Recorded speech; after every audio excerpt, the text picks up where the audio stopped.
Hello there and welcome to Just About Earth, where curiosity gets cozy and science takes the scenic route to slumber.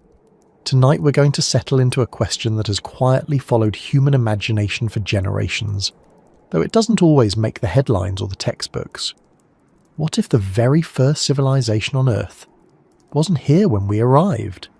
What if they had already packed up their belongings, pointed their eyes and engines toward the stars and slipped away before history began?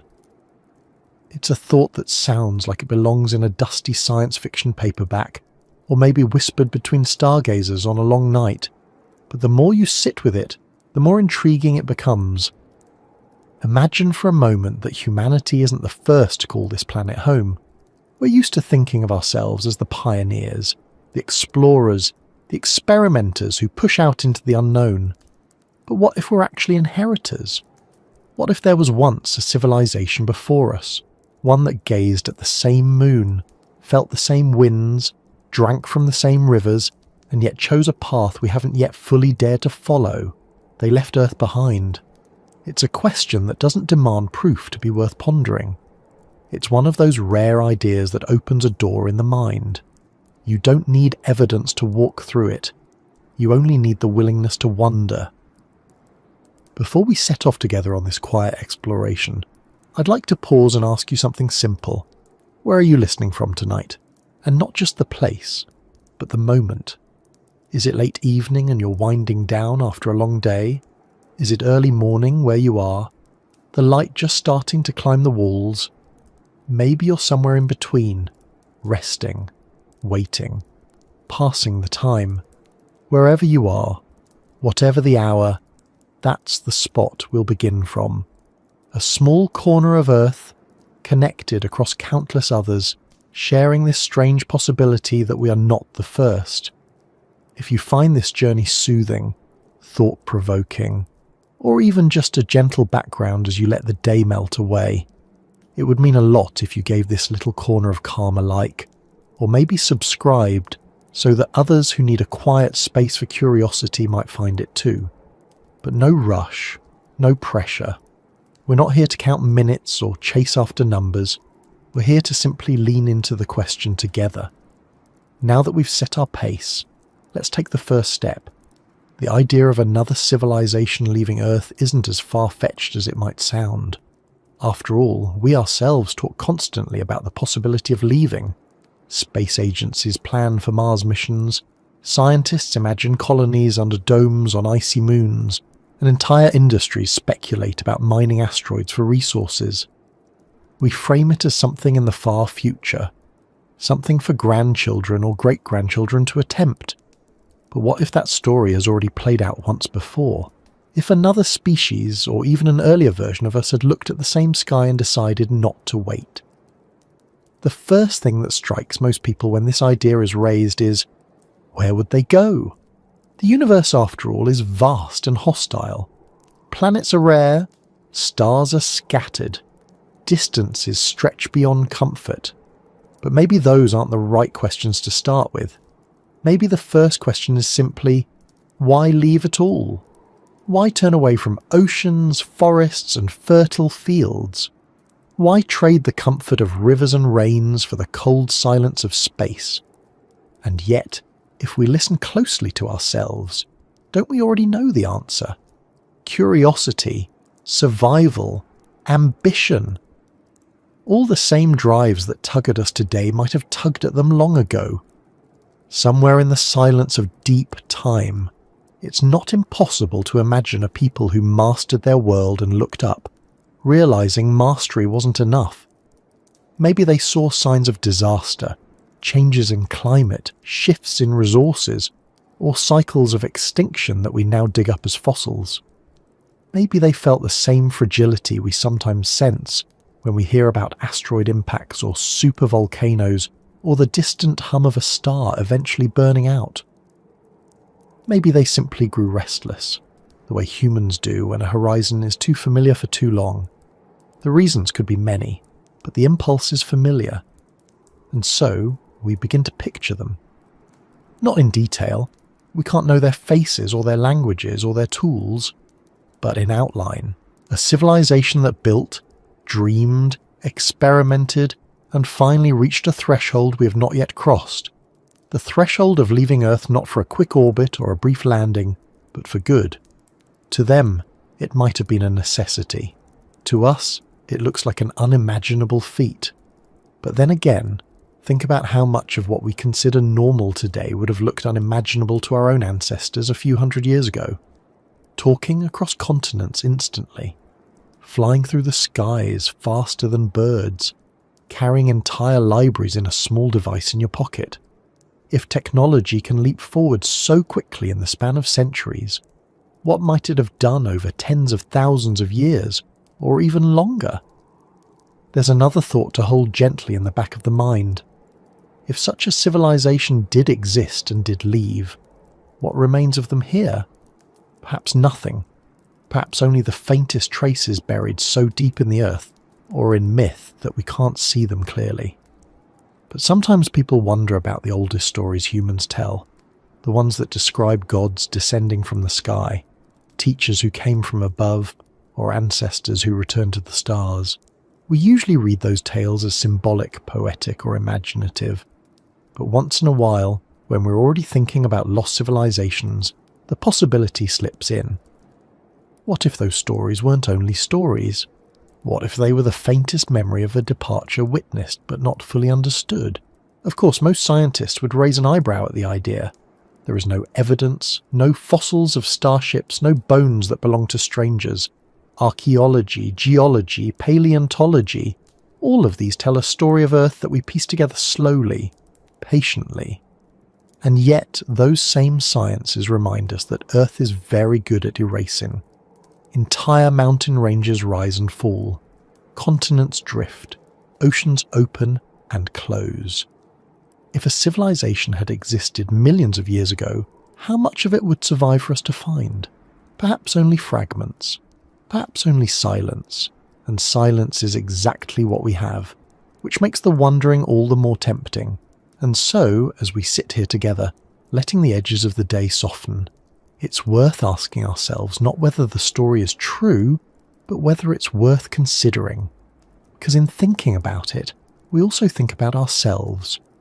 What would drive us to leave? What would we take? What would we hope to find? If another people already answered those questions long ago, then maybe we're not as unique as we think.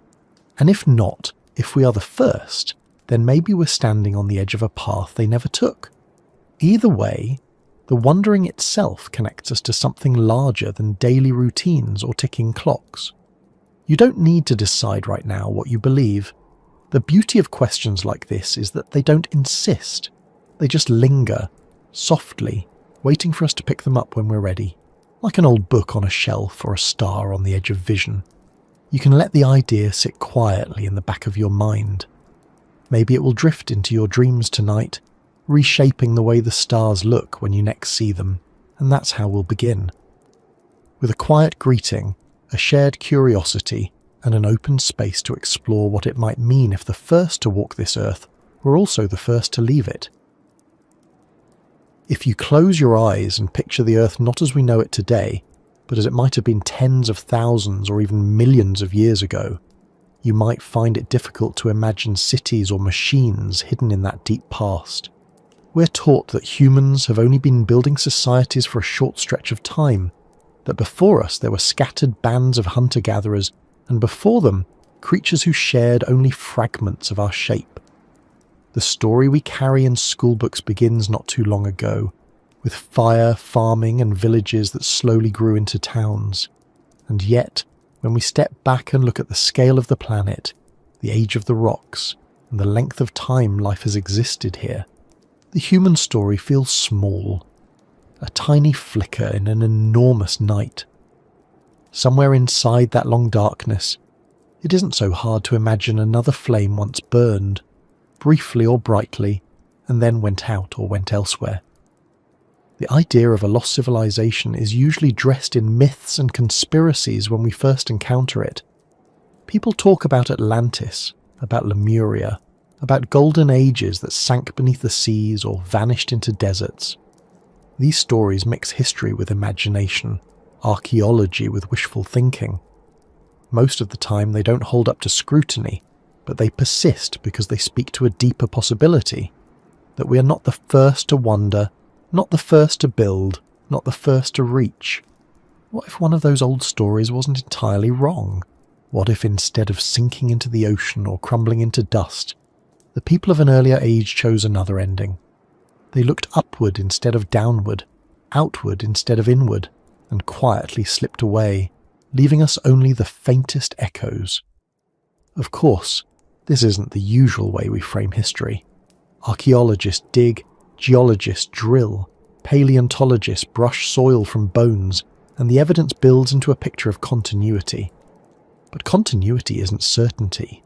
Earth is restless. It recycles itself. What was once a mountain is ground into sand. What was once a forest is buried into coal. What was once a seabed rises into peaks. Over millions of years, the surface of the planet wipes itself clean and more effectively than any hand with a cloth. If there were structures older than our known civilizations, what would remain?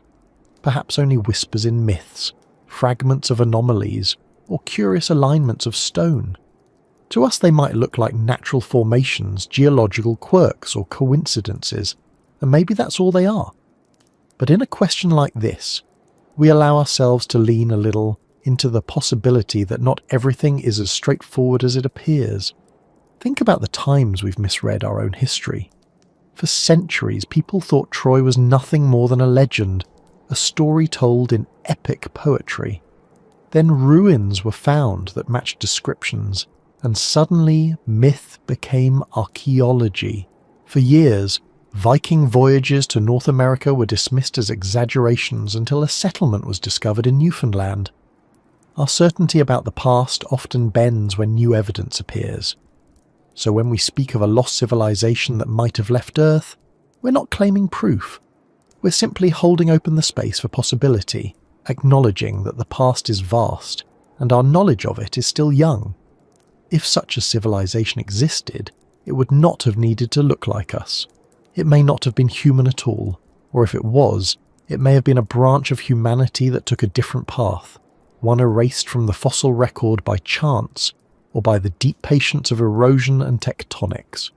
Some scientists have even entertained thought experiments known as the Silurian hypothesis, asking whether we could detect signs of an industrial civilization if one had existed millions of years before us.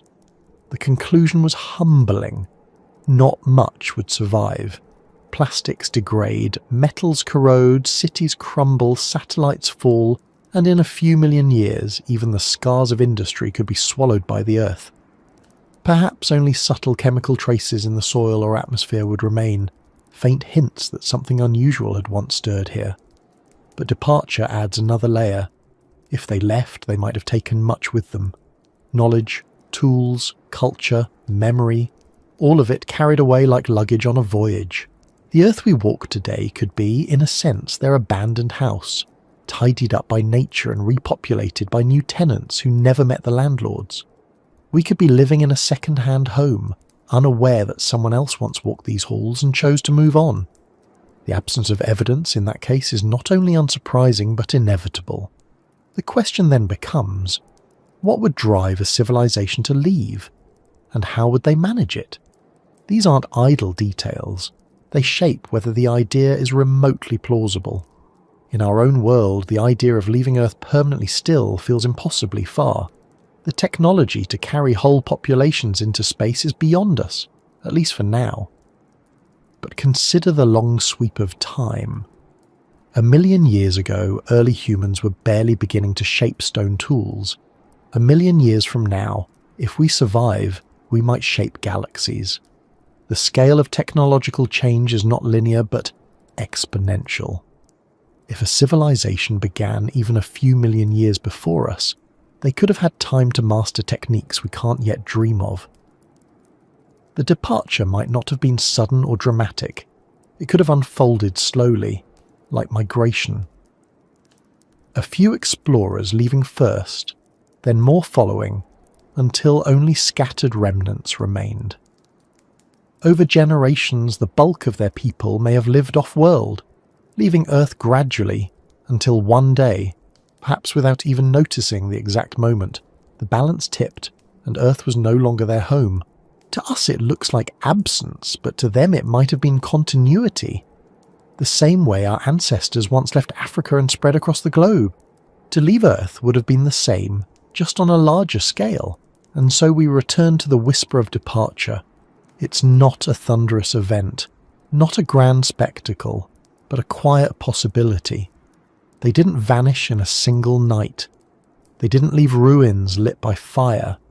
They simply faded outward, like a tide receding, leaving the shore bare and silent behind them. The evidence of their going would be the very emptiness we now find, the absence of anomalies, the lack of proof. Silence itself becomes the testimony. This silence, though, is not empty. It invites us to listen closer.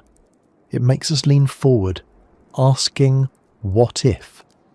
And in that act of listening, we begin to notice how many stories in our culture already circle around this idea. The myths of sky beings, the legends of those who return to the stars, the patterns in folklore that echo across continents. They may be coincidence, they may be invention, or they may be fragments, distorted memories of encounters with those who had already begun their journey away. Human memory is not reliable, but it is persistent. Stories stretch across thousands of years. Perhaps they are stretched across longer still. Even the sciences sometimes echo the possibility in quieter tones. Astrobiologists ask where life might arise and why we haven't seen evidence of it yet. The Fermi paradox points to the silence of the skies, the absence of signals. We wonder why, if civilizations are possible, we don't hear from them. But perhaps one answer is that they've already moved beyond the need to communicate, or that they've chosen silence deliberately, or that their frequencies and methods lie outside our narrow band of detection. If the first civilization left Earth, it might explain not only our own mysteries but also the greater cosmic silence. They didn't disappear, they simply moved out of range. And so, as the thought lingers, we find ourselves in a curious place. The idea of a lost civilization that left Earth doesn't demand belief, it only offers perspective. It reminds us that what we consider unique may not be. It humbles us, softens us, makes us consider that our story may be one chapter in a longer book, a book whose earlier pages are missing or perhaps hidden. It doesn't tell us whether to expect their return or whether to fear their absence. It simply invites us to remember that history is longer than we imagine, that time is deeper than we measure, and that the quiet spaces in the record may hold more than we think. And we carry on gently, wondering not just about whether they left, but about what that leaving would mean for us, for our understanding of who we are, and for our future when we too may face the same choice they once did. When you think about leaving home, really leaving it, not just for a holiday or a move to another town, but for good, the first question that comes up is why? Why would anyone turn their back on the familiar and step into the unknown? For us, it might be easier to imagine leaving a house, a city, even a continent, but leaving an entire planet is a scale of departure that feels almost impossible. And yet, when we look at ourselves today, we can already see the first seeds of that idea sprouting. We talk about Mars colonies, about building habitats on the moon, about starships that one day could carry us far beyond the sun. If those thoughts exist in us now, why shouldn't they have existed in another civilization before us? Curiosity has always been one of humanity's most restless companions. It doesn't sit still. From the first steps out of Africa to the voyages across oceans, people have always looked at horizons not as barriers but as invitations. Every new frontier seemed impossible until it wasn't. Mountains were climbed, seas were crossed, skies were flown. The same pattern repeats again and again. The unknown calls, and eventually someone answers. Maybe the first civilization on Earth, whoever they were, felt that call not just across a river or a desert, but across the sky. The stars would have whispered to them the same way they whisper to us, pulling at the edges of imagination, asking what lies beyond. Of course, curiosity alone isn't always enough to drive such a monumental decision. There's also survival. Earth is generous but unpredictable. It gives us food, water, shelter, warmth. But it also brings earthquakes, floods, droughts, ice ages and extinctions. We often think of our modern world as fragile, but the truth is that life on Earth has always walked a tightrope. Species rise and fall, entire ecosystems vanish. In the long story of life, extinction is far more common than survival. A civilization wise enough to see patterns in nature might have realized this. They might have understood that if they wanted to endure, they could not tie their fate to a single planet, no matter how beautiful it was. To stay meant to risk eventual disappearance. To leave meant a chance at continuity. It's the same reasoning we use today when we talk about becoming a multi-planet species. Asteroid impacts, solar flares, supervolcanoes, climate shifts. These are not just abstract dangers. They've happened before. The Earth's history is punctuated with sudden catastrophic events. Dinosaurs ruled for millions of years until an asteroid changed everything. Entire forests turned to coal, seas dried, glaciers advanced and retreated. If you're a species that can see far enough back into history, you begin to recognize the warning signs. Maybe the first civilization read those signs and understood them in ways we can barely imagine. Maybe they didn't want to wait for the next catastrophe. Maybe they saw leaving not as an adventure but as insurance. It could also have been necessity born from their own actions. Civilizations often alter their environments. We cut down forests, burn fuels, reshape landscapes, and sometimes strain the very systems that sustain us. Perhaps they did the same, but on a scale that forced a choice. If they advanced far earlier than we did, they may have faced environmental challenges not unlike ours: pollution, resource depletion, imbalance. We know how quickly human industry has transformed the Earth in just a few centuries. Imagine a civilization with thousands or even millions of years to do the same. The weight of their own success might have pushed them outward, searching for relief among the stars. And yet not all motivations need to be so dire. Sometimes leaving isn't about fear or necessity, but about hope, the dream of something greater, of spreading into new worlds, of building beyond the limits of one cradle. The first civilization might have looked up and seen not a dangerous sky but an open field. Planets like fertile soil waiting for seeds. Stars like distant neighbours waiting to be met. They may have felt that to remain was to stagnate, to shrink. To grow, they had to step beyond the familiar. When we imagine their decision, we can't help but compare it to our own. We send probes to Mars, we peer into the Kuiper Belt, we design telescopes to search for exoplanets. Even in our infancy as a spacefaring species, we already carry the same impulses. We talk about building outposts, sending settlers, mining asteroids. To us it still sounds like science fiction, but for them, if they had time and ingenuity on their side, it could have been the next logical step. The same way our ancestors left their valleys to find new lands, they may have left their world to find new homes. There's also something about the human, or perhaps universal, resistance to limits. Every time we think we've reached the edge, we push beyond it. No mountain is unclimbed forever, no ocean uncrossed forever, no planet untouched forever. If a civilization had already mastered the Earth, its lands, its seas, its skies, what frontier would remain except the one overhead? At some point, the only way forward is upward. And maybe leaving Earth wasn't about abandoning it at all. Maybe it was expansion, not departure. They could have left colonies here, populations that dwindled or blended into what became us, while the majority carried on elsewhere. In that case, we wouldn't just be the successors of Earth. We might be distant cousins to travellers who long ago set sail among the stars. That thought reshapes loneliness into something else, a quiet connection stretched across light years, a kinship with unseen wanderers.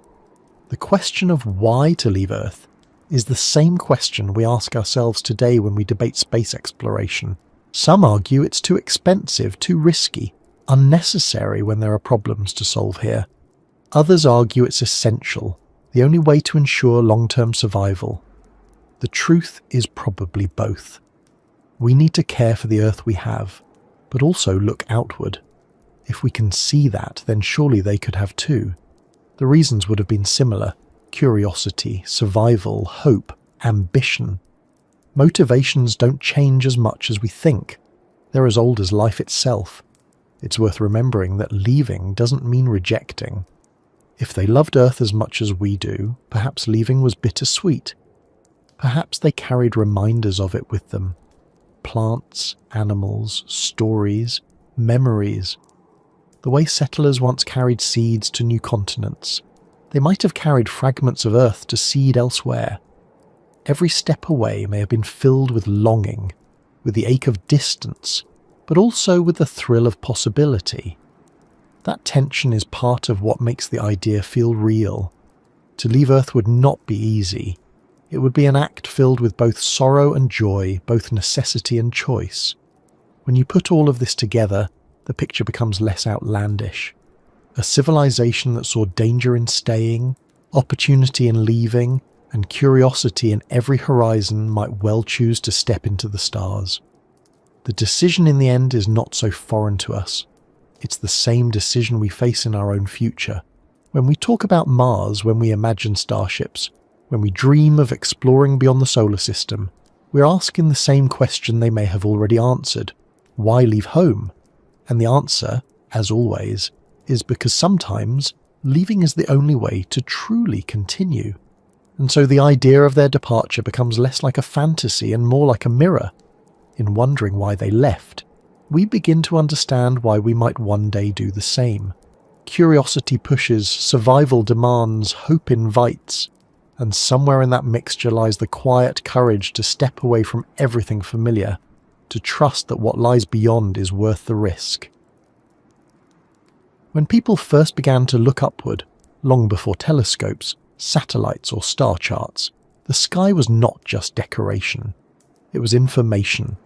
The patterns of stars, the slow drift of constellations, the phases of the moon, and the steady cycle of the sun were more than pretty lights. They were guides, signals, clocks, calendars, stories, and warnings. For thousands of years, human beings have used the heavens as a kind of map, marking seasons, predicting floods, guiding travellers across deserts and oceans.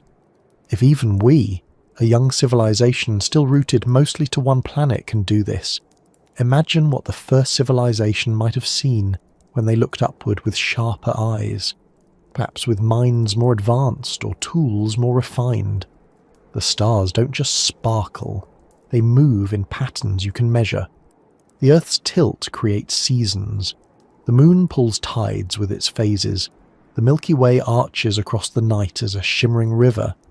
For our ancestors, the sky was a living system, a moving framework that explained not only where they were, but when they were.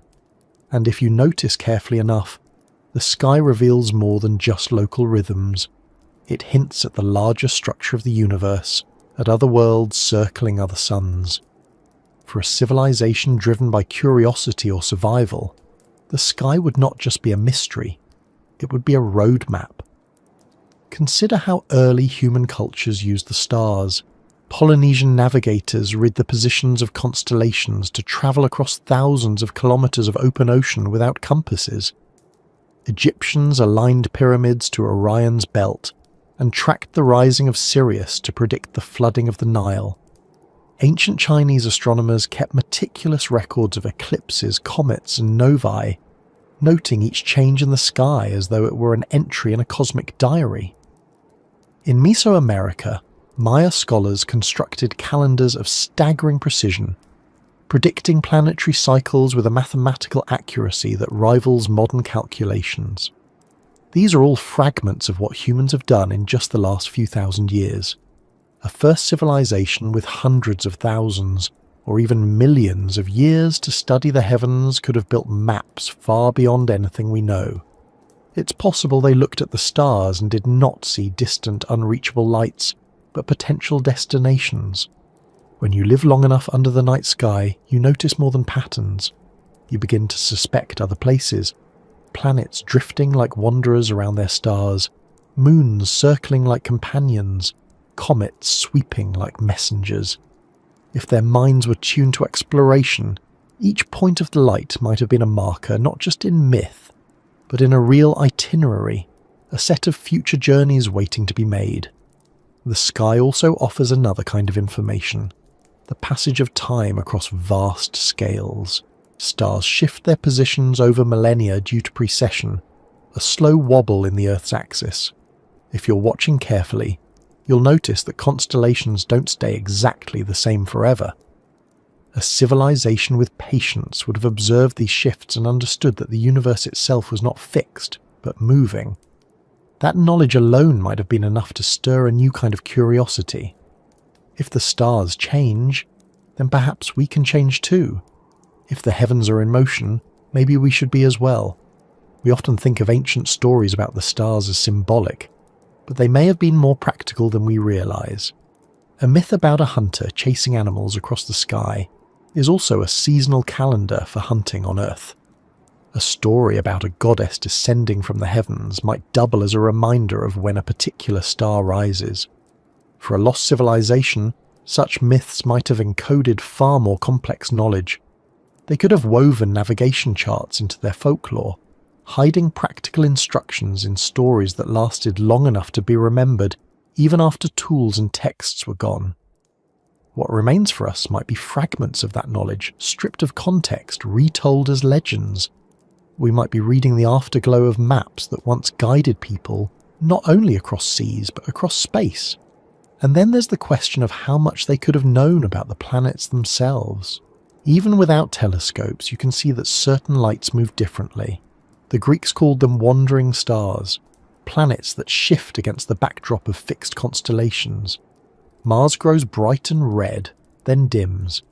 Jupiter lumbers across the sky, bringing its moons into view with even a simple lens. Venus dazzles at dawn and dusk, always tied closely to the sun's glow.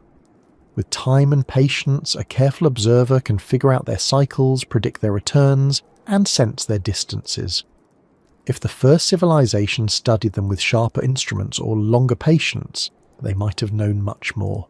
Perhaps they had charts of orbital paths. Perhaps they saw the planets as stepping stones rather than mysteries. It's tempting to think that using the sky as a map is just metaphor, but in truth it has always been literal. Sailors on open seas steered by Polaris, farmers planted by lunar phases, rituals aligned to solstices. Even today, our satellites, GPS systems and calendars still rely on celestial cycles, only measured with atomic precision instead of naked eyes. For a civilization seeking to leave Earth, those cycles would have been more than traditions. They would have been coordinates, launch windows, orbital mechanics, interplanetary slingshots. These are advanced concepts we only named recently, but the sky itself reveals them to anyone who watches closely enough for long enough.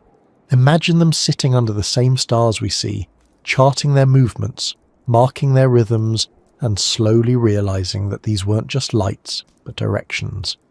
The Milky Way might not have been only a river in the sky, but a road, a path leading outward. They may have seen themselves not as bound to Earth, but as one part of a larger system, already mapped out for them by the heavens. The sky doesn't just inspire, it instructs. And once you see it that way, leaving Earth doesn't feel random, it feels guided. The stars become both compass and destination. The planets become both neighbours and steps. The cosmos stops being background scenery and starts being a chart, waiting to be followed. If they had the will and the means, then perhaps they followed it. We sometimes underestimate how much can be done with patient observation. Long before telescopes, people already predicted eclipses, tracked planetary alignments, and calculated the length of a year with astonishing accuracy. With enough generations committed to the task, a civilization could piece together the mechanics of the solar system, and from there, imagine how to step into it. Their sky maps may have been more advanced than anything we've uncovered. They may have drawn routes to Mars, Jupiter, Saturn, or beyond, long before we even dreamed of rockets.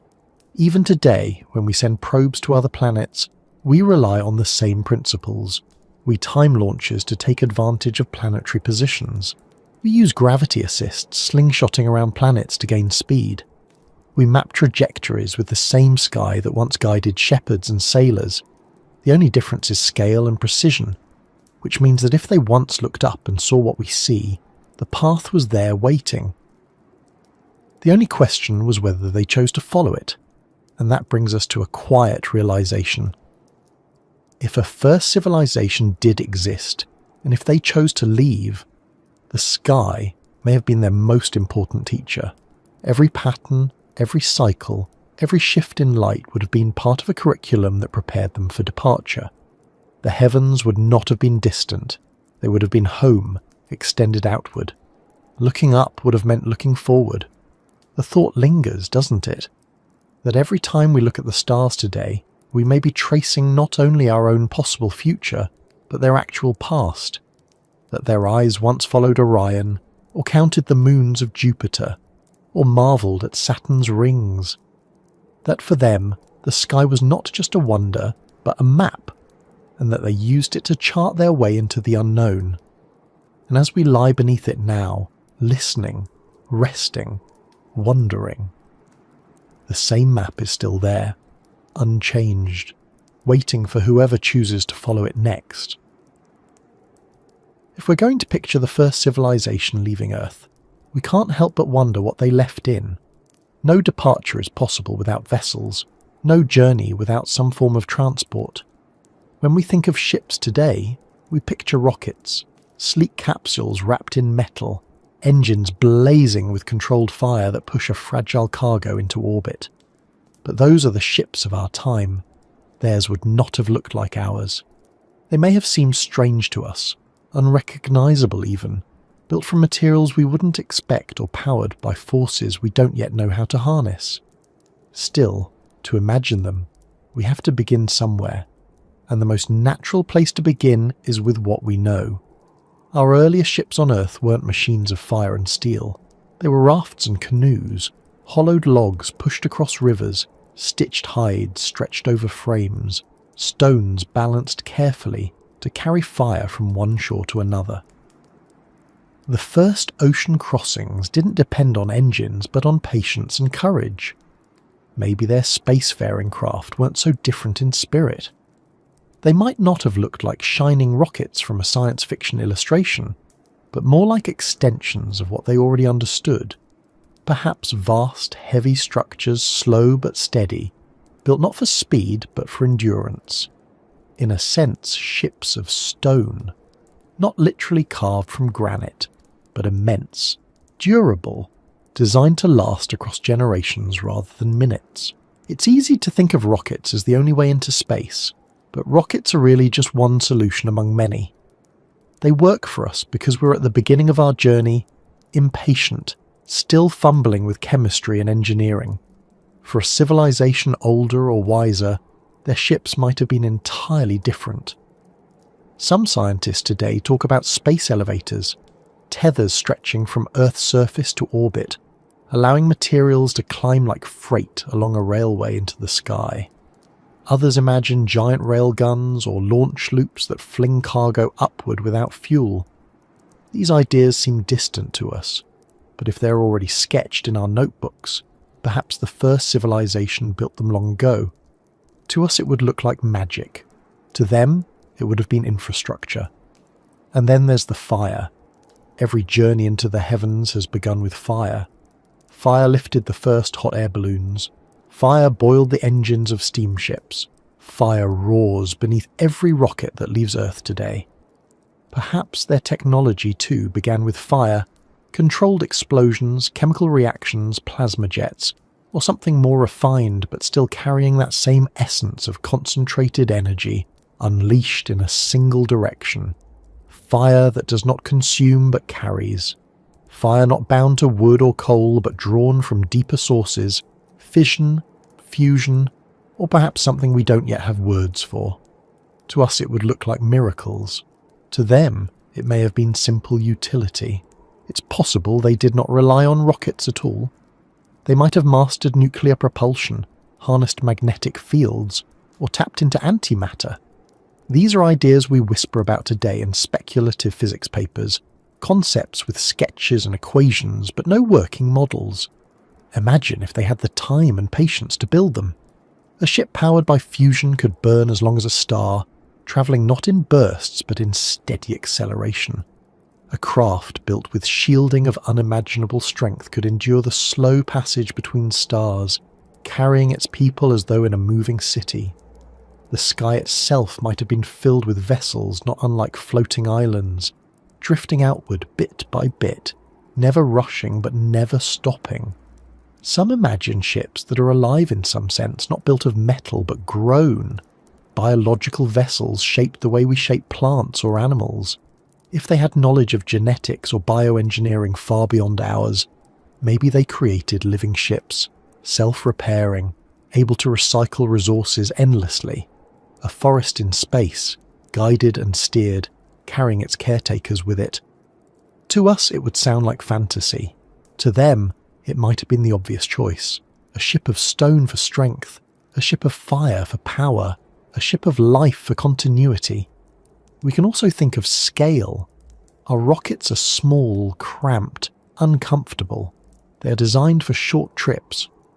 But if your goal is to leave Earth forever, you don't build tiny capsules. You build arcs, massive structures with room for thousands, carrying ecosystems, archives, and the tools of continuity. The size of such vessels would defy our imagination. They could have been visible from the ground, bright shapes crawling into orbit, hanging like new stars before drifting away. If they left in such ships, perhaps some distant part of the universe still carries them, generations later, living not on planets, but within vessels that have become worlds themselves. The phrase, ships of stone and fire, reminds us that what seems primitive to us might have been advanced to them, and what seems advanced to us might look primitive to them. If they built in stone, perhaps it was because stone endures where metals corrode. If they carried fire, perhaps it was because fire is simple, reliable, universal. Technology doesn't always move in straight lines. It adapts to what is available, to what works, to what can last.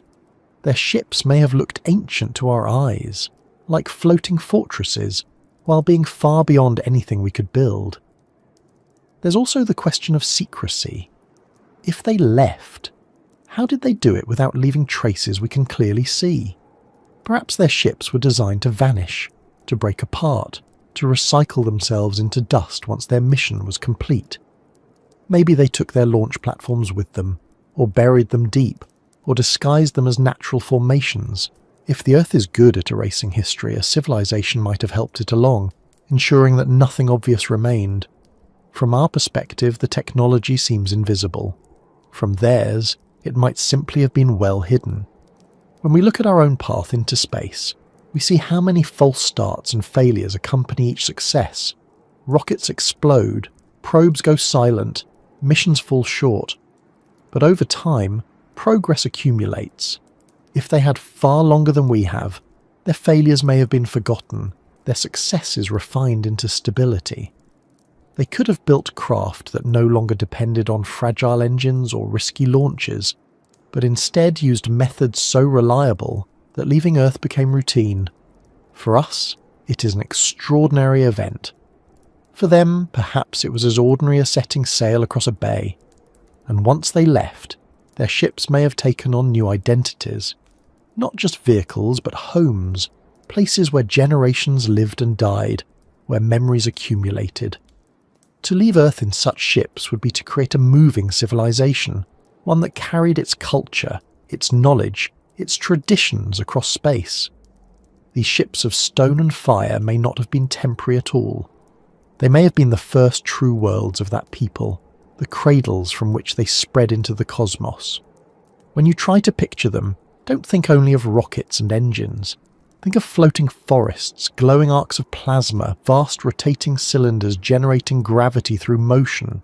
Think of vessels that looked more like planets than ships, carrying entire landscapes inside them.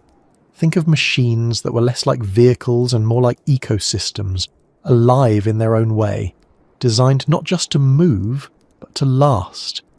The technology could have been mechanical, biological, or something in between. Whatever it was, it carried them far enough that we no longer see them, and that absence, again, is part of the story. If they built ships of stone, fire, or life, none remain here for us to find. The earth is silent. But silence doesn't mean emptiness. It only means they succeeded in leaving. Somewhere out there, their ships may still drift, still carry, still live, and every time we light a rocket, every time we sketch designs for ships that might one day cross the stars, we echo them, repeating steps they may have taken long ago. The thought lingers. When we imagine ships of stone and fire, maybe we are remembering something older than ourselves. Maybe the future we picture for our species is already the past for another, and maybe, in time, we will follow their path, building vessels that seem impossible now, but inevitable later, carving our own way into the dark, guided by the same needs, the same hopes, the same unyielding drive to leave the shore behind. When you imagine a people leaving Earth behind, the mind naturally wonders about their destination. Space is vast, dark, and often described as empty, though in truth it is filled with more stars and worlds than we could ever count. If the first civilization really did build their ships of stone and fire, their journey must have had an aim, whether clear or uncertain. They would not have simply sailed into the void without some sense of direction. The question is, where could they have gone, and what would have drawn them outward? The most obvious answer lies close at hand, within the familiar circle of our own solar system. Before reaching for distant suns, perhaps their first steps were toward the neighbours we still dream of today. The moon would have been the nearest shore, a body that hangs so visibly in our sky, it almost feels like an invitation. Its surface is barren, silent and harsh, but it is reachable. Even with our limited means, humans have set foot there. For a civilization ahead of us, the moon may have been not just a goal, but a staging ground, a place to build, mine, and prepare for journeys beyond. Its dust and craters could have hidden bases, observatories, or shipyards. Over millions of years, any trace of such activity would vanish under impacts and erosion from micrometeorites, leaving only speculation behind. From there, Mars would have been the next logical step. A world with valleys, mountains, and polar caps, a world that once held water and perhaps life. If the first civilization was skilled enough, Mars might have seemed like an unfinished Earth, waiting for hands to shape it. They could have carved habitats beneath the surface, shielding themselves from radiation, using ice and soil to build self-sustaining colonies. If they had time, they may even have transformed it, slowly terraforming its air and land. For us, Mars is still a dream. For them, it might have been a second home. And if they began such a process and then moved on, Mars today could be the quiet skeleton of their ambition, a planet half-formed, abandoned mid-project, leaving us to puzzle over what might have been. The outer planets too could have held a lure. Jupiter, with its vast moons, each a world of its own. Europa, with its ocean under ice, might have been seen as a cradle for new life. Ganymede and Callisto, larger than Mercury, could have offered space for settlements, protected under thick shells of rock and water. Saturn's moons, like Titan with its lakes of methane, may have fascinated them, exotic but rich with possibilities. To a people determined to endure, these moons would have been stepping stones, places to pause and build while preparing for longer journeys. Their footprints could be buried beneath ice, hidden from our gaze, but present in ways we can't yet detect. Beyond the solar system, the choices multiply endlessly. Every star in the night sky could be a destination. Even the closest, Proxima Centauri, lies a daunting distance away. But to a people willing to invest generations, it is within reach. If their ships were vast and durable, they may have launched toward the nearest stars, scattering like seeds across interstellar space. Each new system they reached would have offered planets, asteroids, and resources to build with. Colonies could have spread like ripples, one system at a time, slowly unfolding into a network that spanned light years.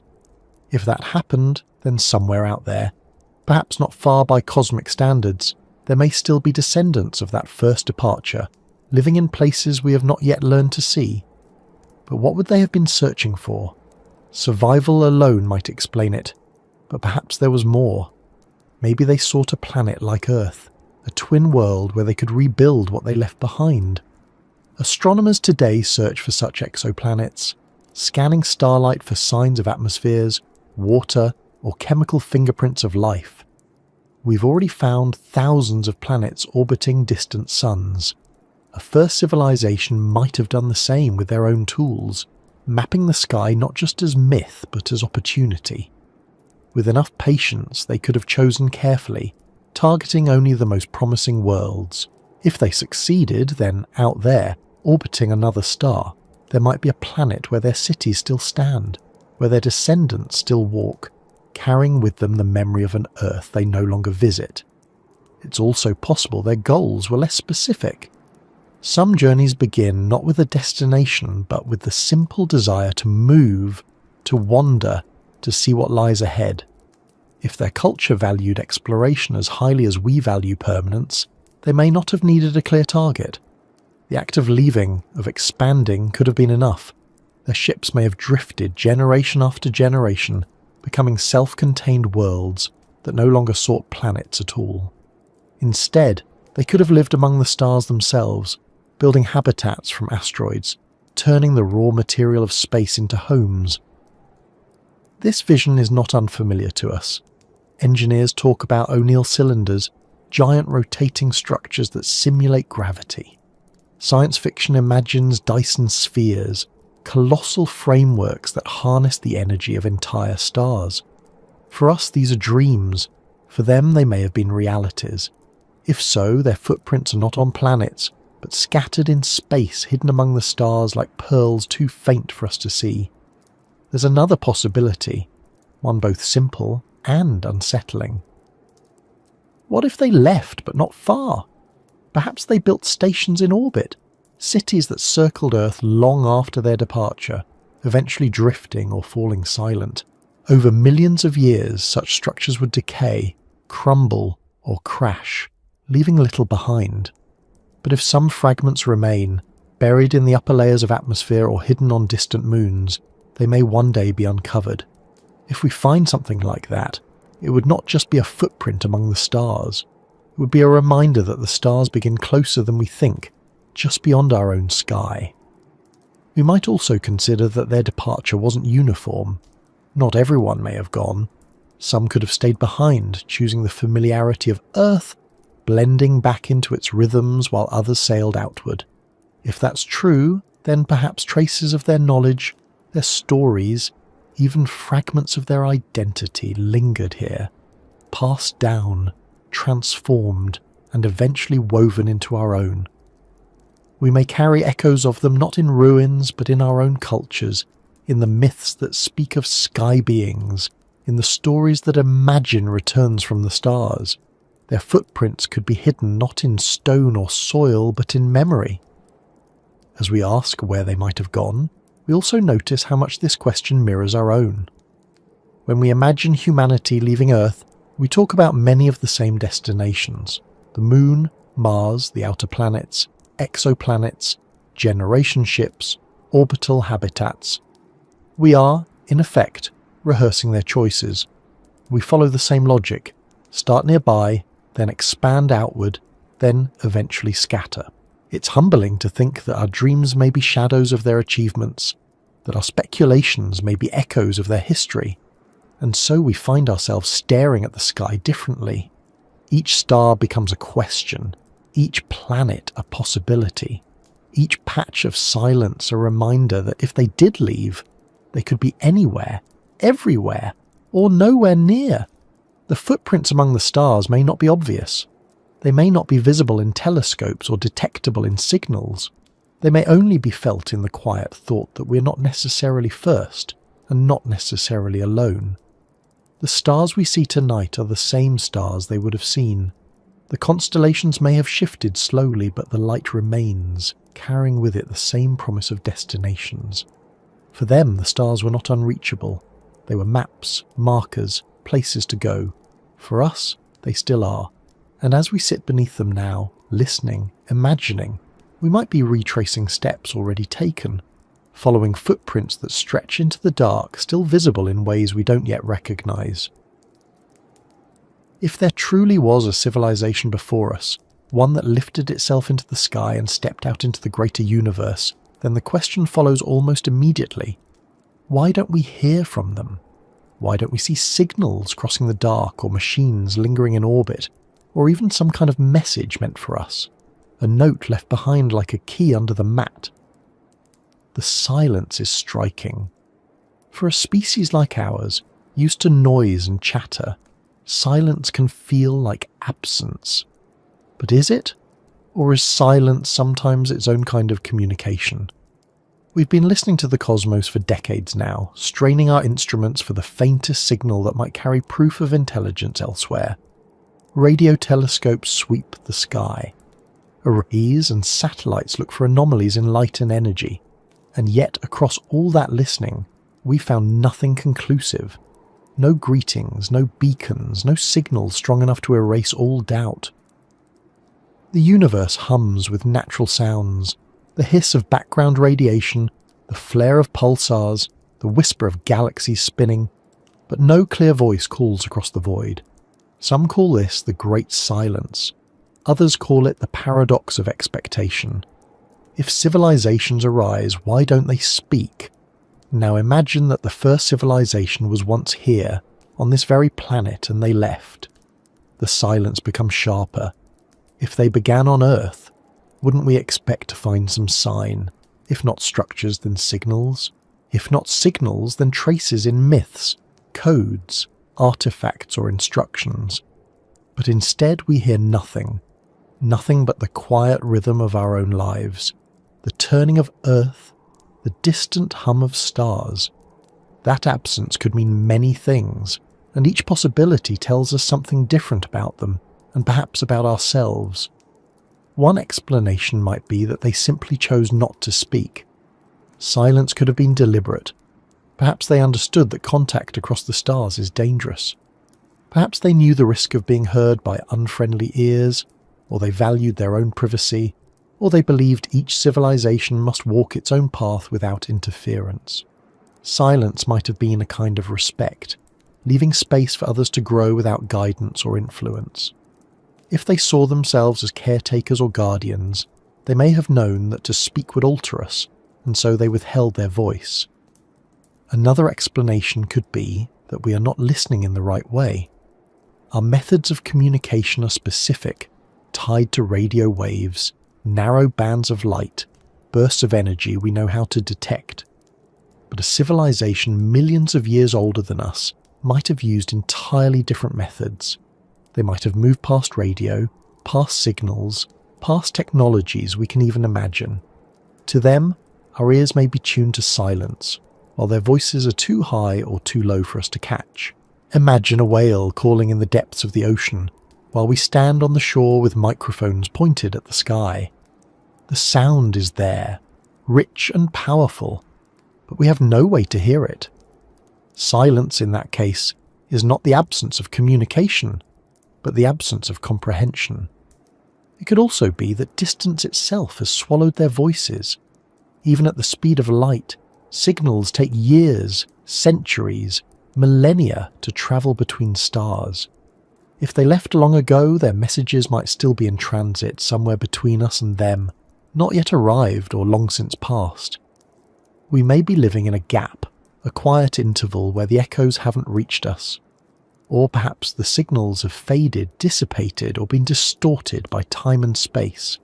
The universe is not kind to fragile transmissions. Over millions of years, even the strongest beacon may become a faint whisper, indistinguishable from the background noise of creation. There's also the possibility that their silence is not chosen but inevitable. Civilizations, like species, may not last forever. If they left Earth, spread outward, and built among the stars, they may have thrived for a time, perhaps for ages longer than we can imagine. But entropy has its way. Stars die, resources thin, societies change. Perhaps they are gone now, their voices silenced by the natural ebb of time. The silence we hear would not be deliberate but final. If that's the case, then listening to the cosmos is like standing in an empty hall, hearing only echoes of what once was, without knowing if anyone will return. The silence might also be our own doing.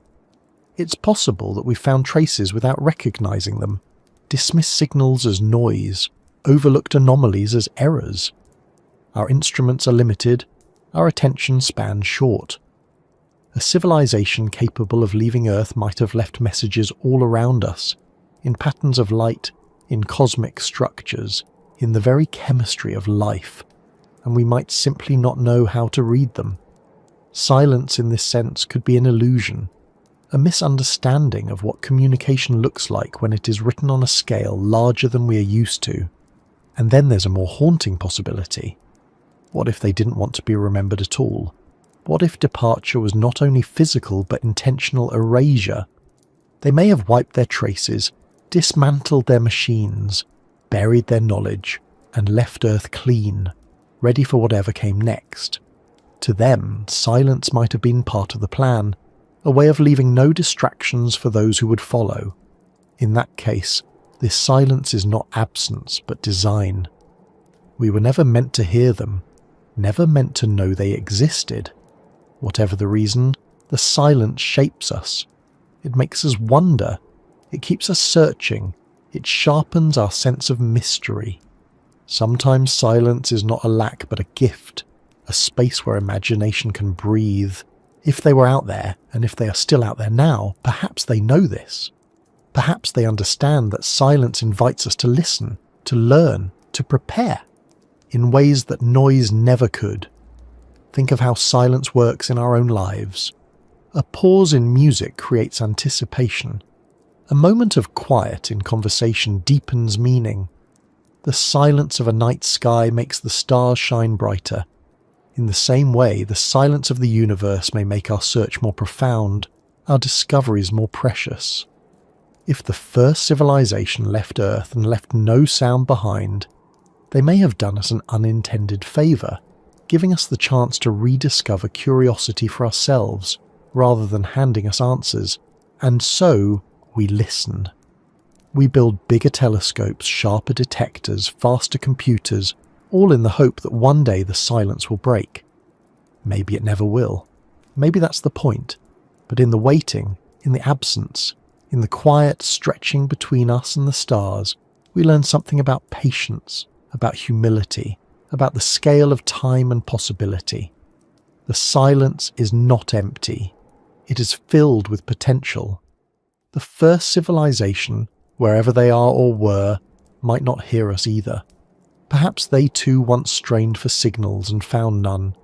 Perhaps they too wondered about silence. If so, then in this strange way, silence is the thread that connects us.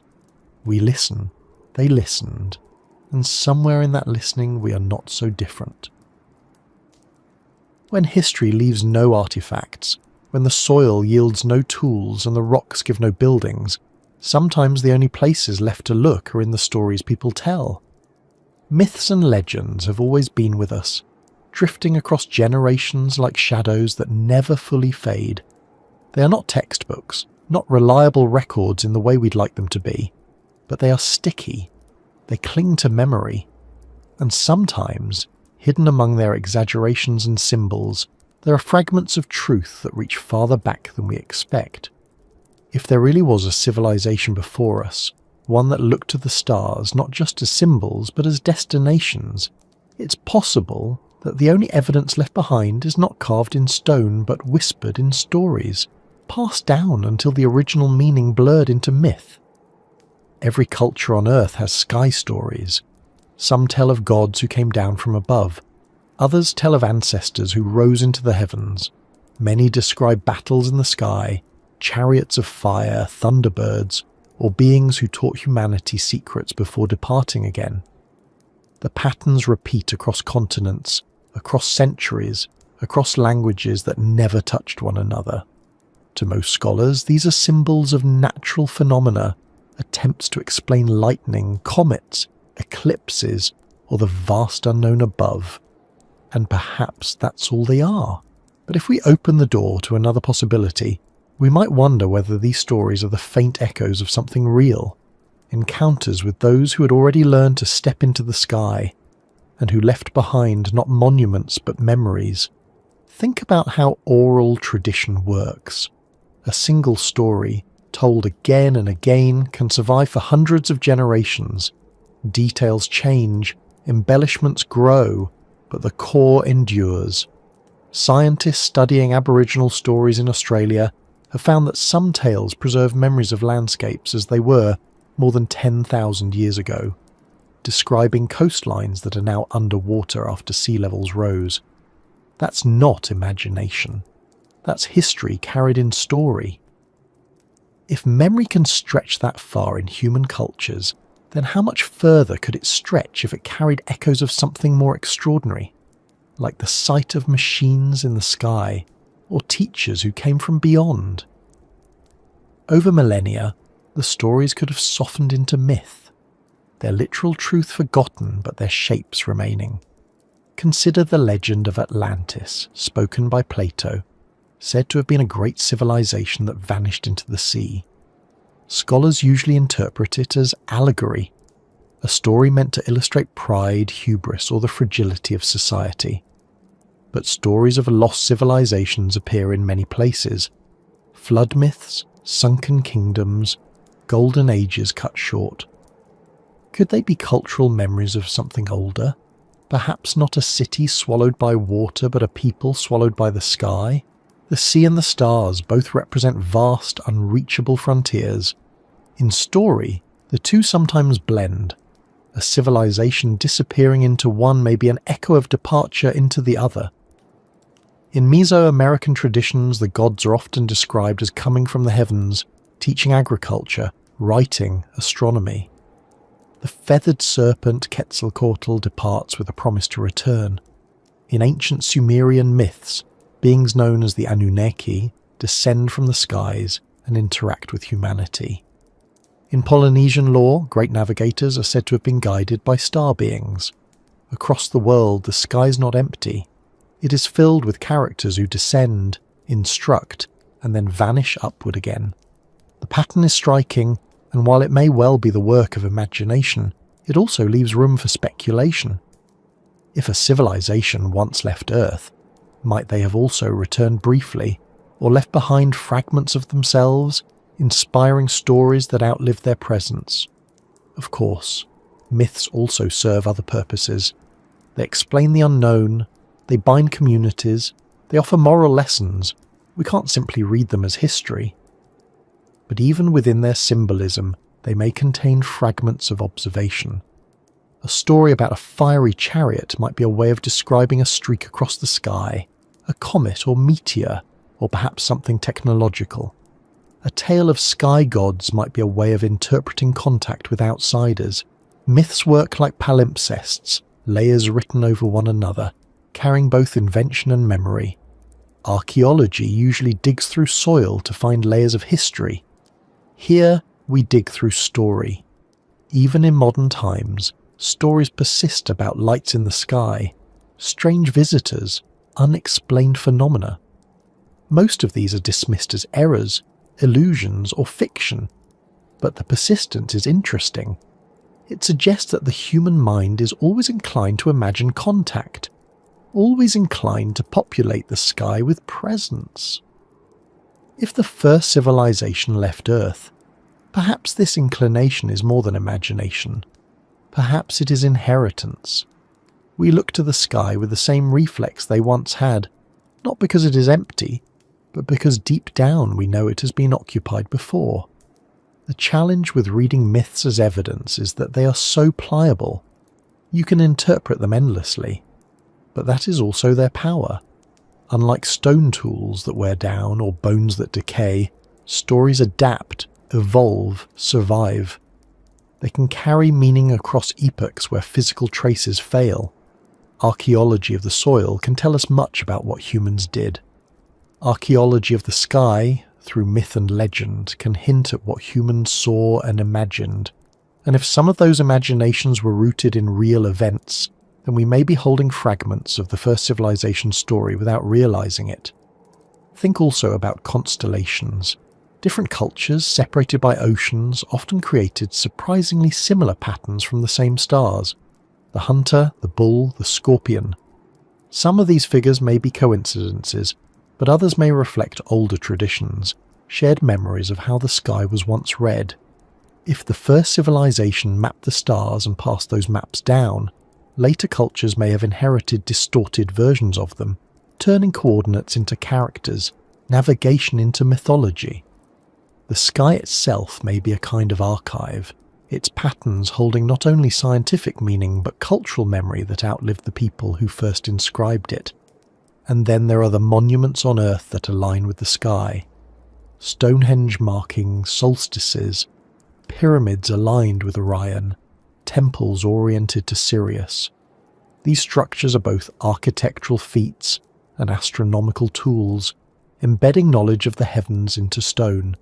If humans of our known history were already doing this, why not an earlier civilization? Perhaps they built their own markers, now erased by time, or perhaps their influence lingered in the way later societies aligned their monuments. Even if the structures are newer, the tradition of linking sky and stone could have been inherited from deeper origins. We may never know which myths carry genuine echoes of history and which are purely invention. But the possibility itself is meaningful. It reminds us that history is not only written in books or carved in ruins. Sometimes it is whispered across campfires, sung in rituals, or painted in the sky with words that outlive their literal meaning. If the first civilization left Earth, the only trace they may have left behind is not material but cultural, embedded in the stories we still tell, the legends that refuse to die. And so we listen to myths with a slightly different ear, not as literal records, not as proof, but as clues, as shadows. The archaeology of the sky may not yield bones or artifacts, but it may reveal patterns, connections, echoes. Perhaps that is enough. Perhaps that is how memory survives when everything else is gone. And as we sit beneath the stars, hearing old stories retold, the thought comes gently. Maybe myths are not just entertainment. Maybe they are the footprints of those who came before, faint but enduring, waiting for us to recognize them.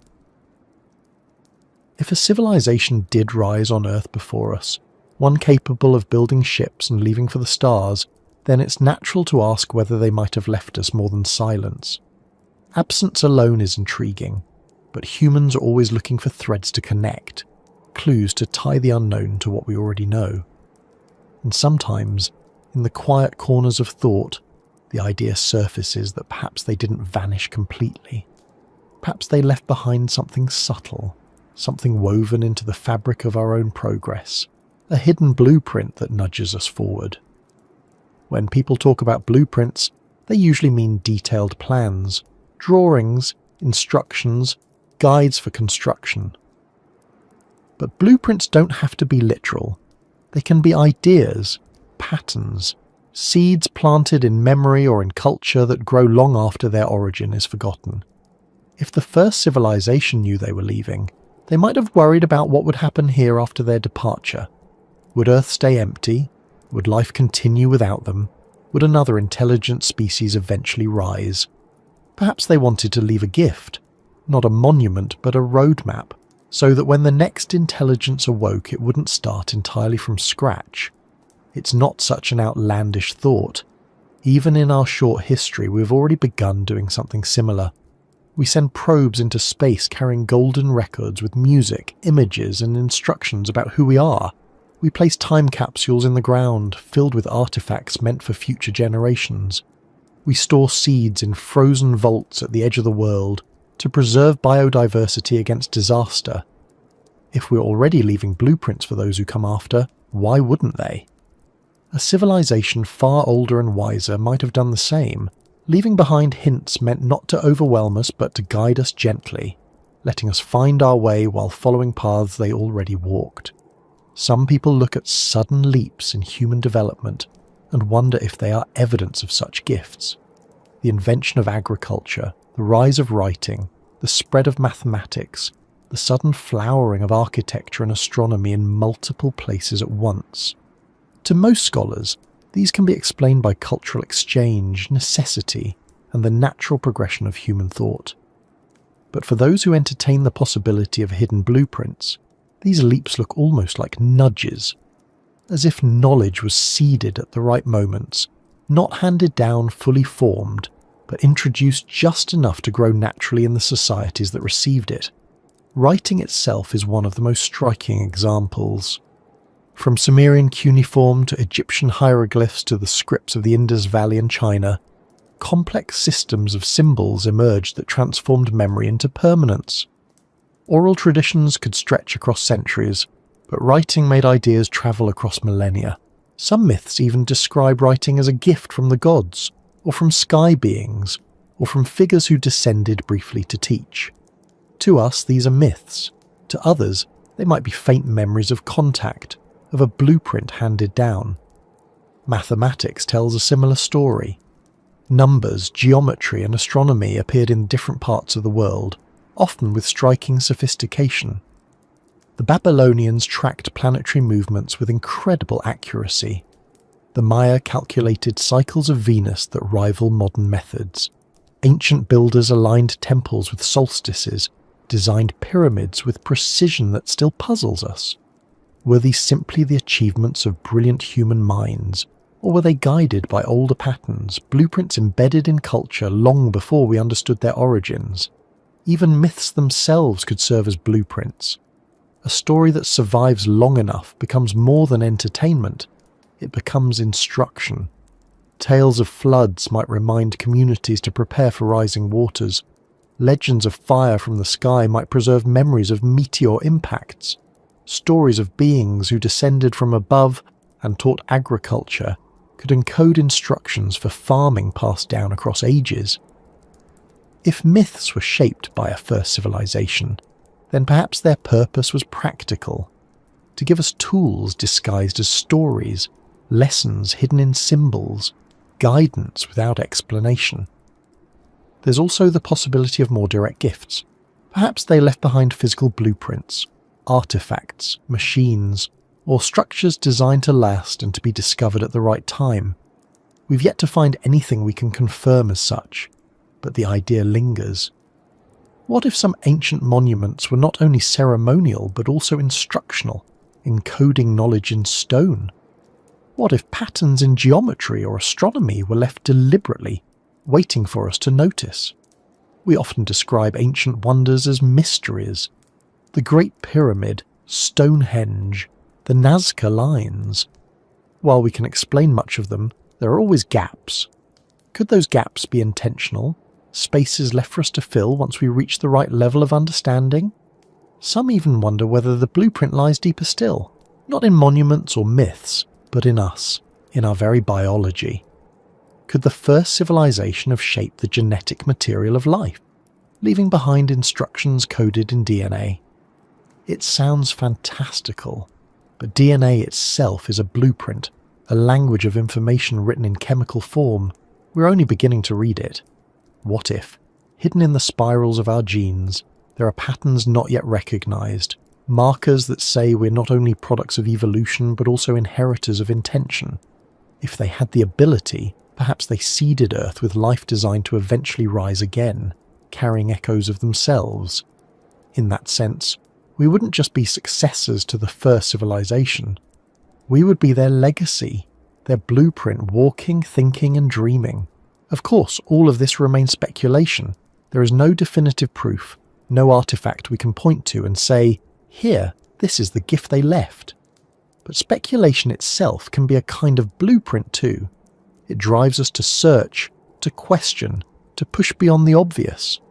And even if no hidden blueprints were left behind, the idea that they could have been is enough to spark imagination.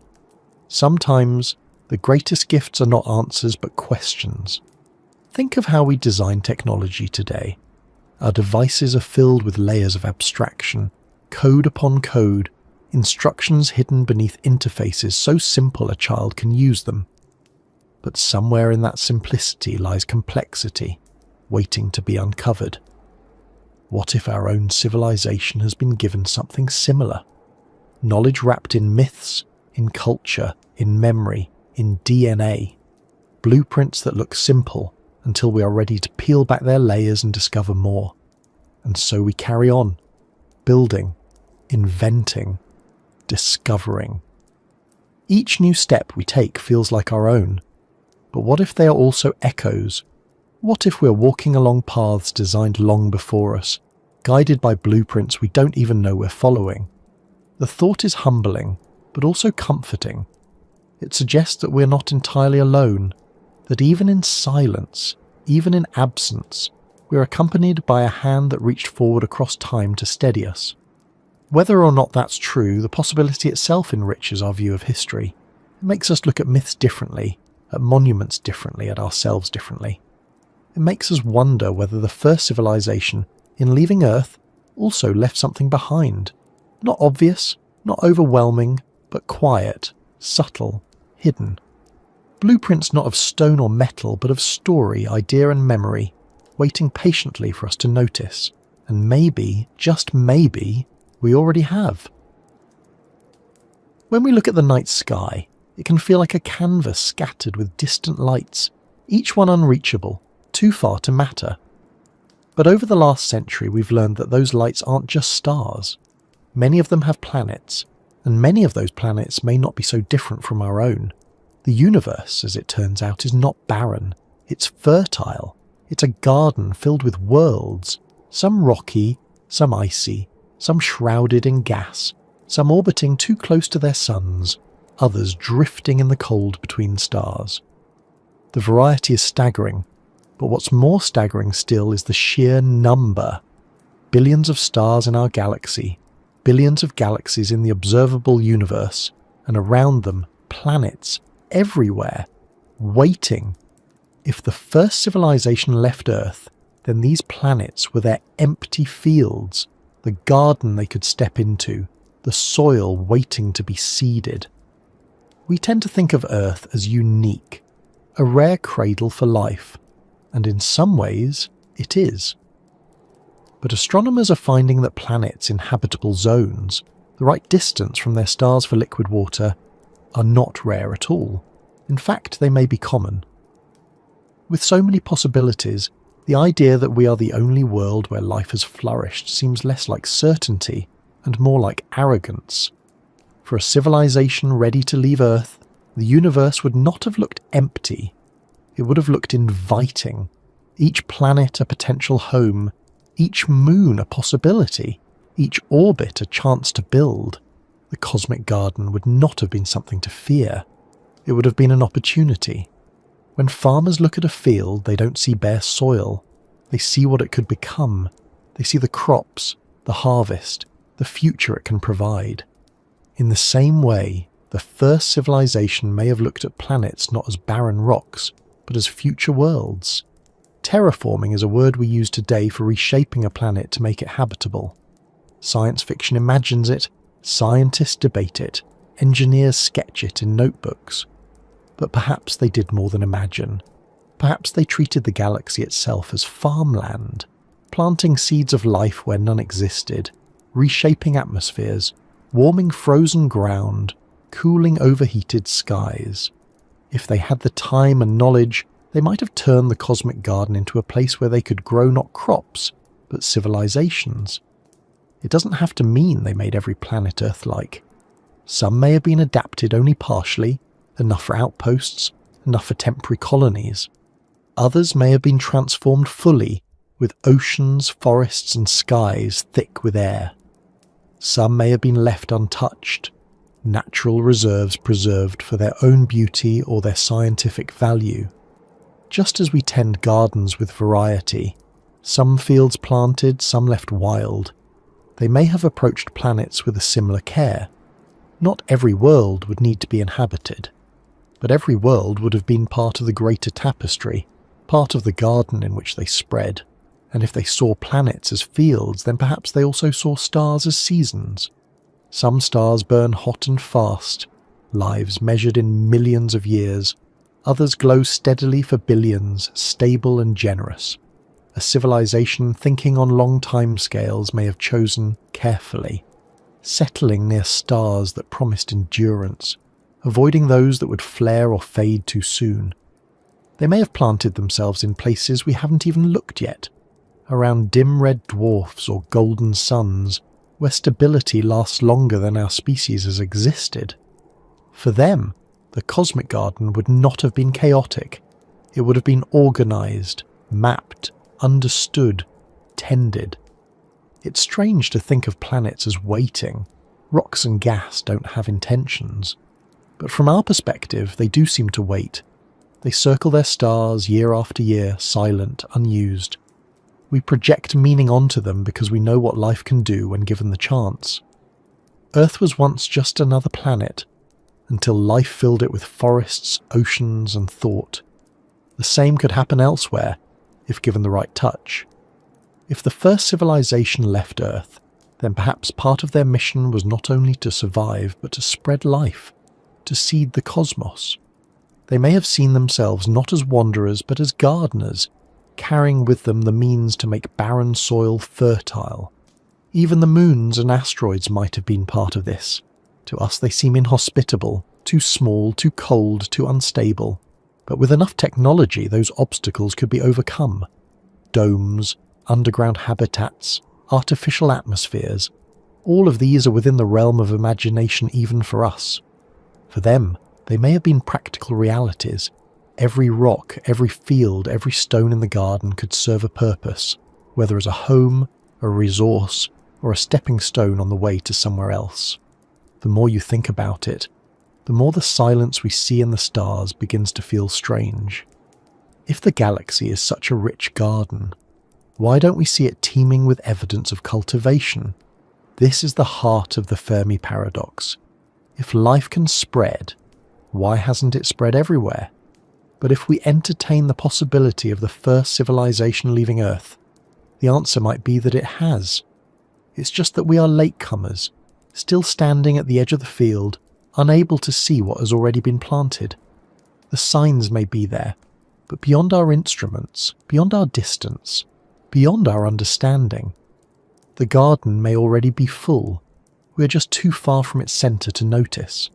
And yet, it's also possible they tended the garden differently. Maybe they avoided populating every world, leaving wide stretches untouched. Maybe they believed in quiet stewardship, not loud expansion. A gardener doesn't plant seeds in every patch of soil. They leave space, balance, order. If they carried that philosophy outward, they may have chosen carefully, filling only some worlds, leaving others silent. To us it looks like emptiness. To them it may have been intention. Another thought lingers. What if they saw Earth itself as only one field among many? We treat it as unique, sacred, irreplaceable, and it is to us. But to them it may have been the beginning, the nursery, the first crop in a long chain.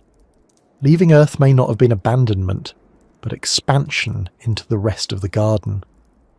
We mourn the idea of losing our planet. They may have embraced the idea of gaining countless others.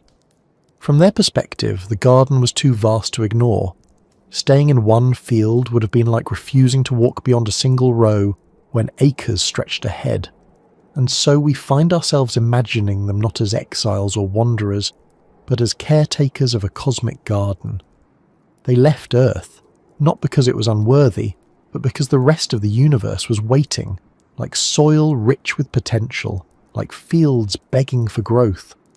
Their footprints, then, are not only on ships or stations, but on planets themselves, transformed by their touch, shaped by their vision. If we ever find life beyond Earth, we may wonder whether it is natural or cultivated, whether it grew by chance or was planted intentionally. The line between the two may blur just as it already blurs here. For now we stand in the garden's edge, still learning to recognize its scale. We plant small seeds, probes, telescopes, signals, and wait to see what grows. But if the first civilization walked here before us, then perhaps the garden is already theirs, already tended, already filled with stories we haven't yet learned to read. The planets are not empty. They are waiting. And maybe one day we will follow their path deeper into the fields and see for ourselves what was planted long ago. When we speak of civilizations, we tend to think in small spans of time, a few hundred years, a few thousand at most. We measure empires by their rise and fall, by the monuments they leave behind, by the pages written in their histories. But the Earth is older than any of those measures. It has spun for more than 4 billion years, carrying seas, continents, forests and deserts through endless cycles of change. Against that backdrop, human history is little more than a blink. If we allow the possibility that a civilization came before us and left, then the question becomes not just whether they existed, but when. How long ago could they have departed? How much time has passed since their ships rose into the sky and disappeared into the wider universe? Time, when stretched across such scales, becomes slippery. We know that humans as we are today, anatomically modern, have existed for roughly 200,000 years, but intelligent behaviour, art, language, cities, only began to bloom in the last 10 or 20,000. Civilizations that we can trace, Sumer, Egypt, the Indus Valley, China, are only a few thousand years old. And yet, the Earth's surface has been habitable for millions of years. That means there is a vast stretch of time, unimaginably long, in which intelligent beings could have risen, thrived, and disappeared before us, leaving no obvious traces. If we measure time as a river, then our history is only the foam on its surface, while the depths run far deeper than we can see. One way to think about it is to ask how much evidence would survive. If a civilization had risen 50,000 years ago and fallen, what would be left today? Wood rots, metal corrodes, stone erodes.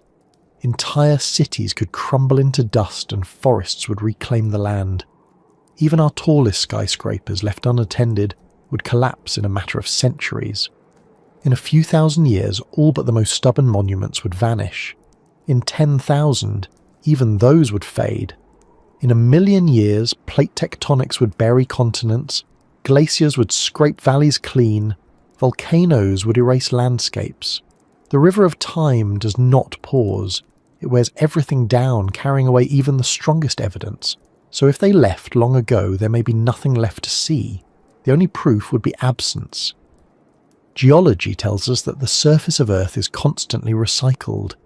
Ocean floors are born and destroyed. Mountains rise and erode. Continents drift like rafts across the mantle.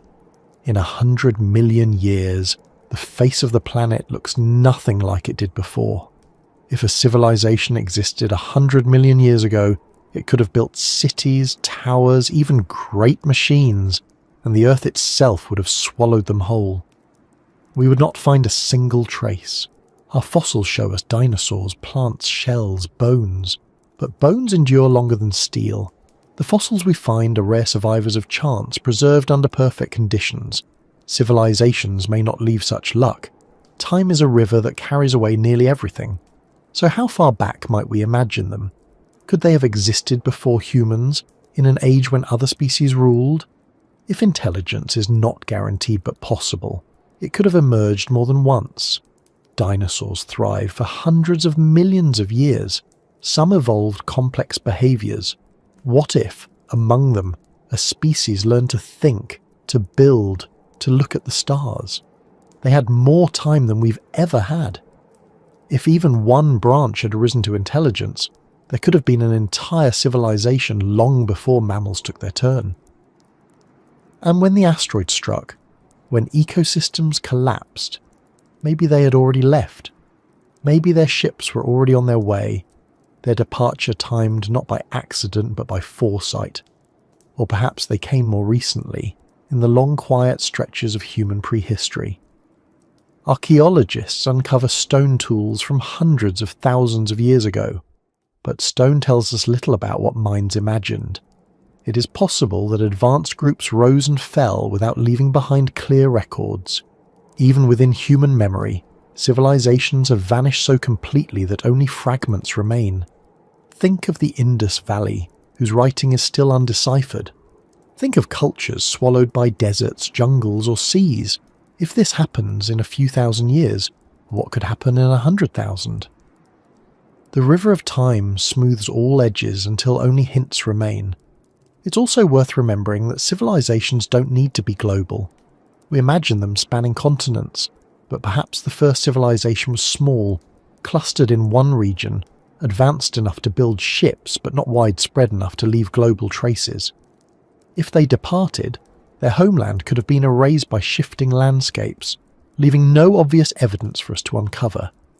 We assume civilization must mean permanence, but perhaps theirs was brief, a spark that leapt quickly from Earth to the stars without lingering long enough to leave monuments. And then there is the scale of cosmic time. Our galaxy itself is more than 10 billion years old. Stars have been forming, shining and dying since long before Earth existed. Life on Earth may be young compared to the possibilities in the universe. If civilizations can arise once, they can arise again. If one arose here, it may have been so long ago that its departure is beyond comprehension. We're used to thinking in human scales, decades, centuries, perhaps millennia. But what if they left not 10,000 years ago? Not 1,000,000, but 100 million? What if they walked this same ground when the continents were in different places, when mountains we know had not yet risen, when seas we now cross were dry land? The river of time runs fast enough to wash away all certainty, and yet even as it erases, it leaves patterns, fossils, myths, anomalies, unanswered questions. We can't say for sure how long ago they might have left, but the possibilities stretch from the edges of recorded history to the depths of geological time. Each possibility reshapes how we see ourselves. If they left recently, then perhaps their influence lingers, woven into our beginnings. If they left long ago, then we are truly on our own, inheriting a planet scrubbed clean of their memory. And maybe that's what makes this question so powerful. Time as a river reminds us not only of what has been lost, but also of what could return.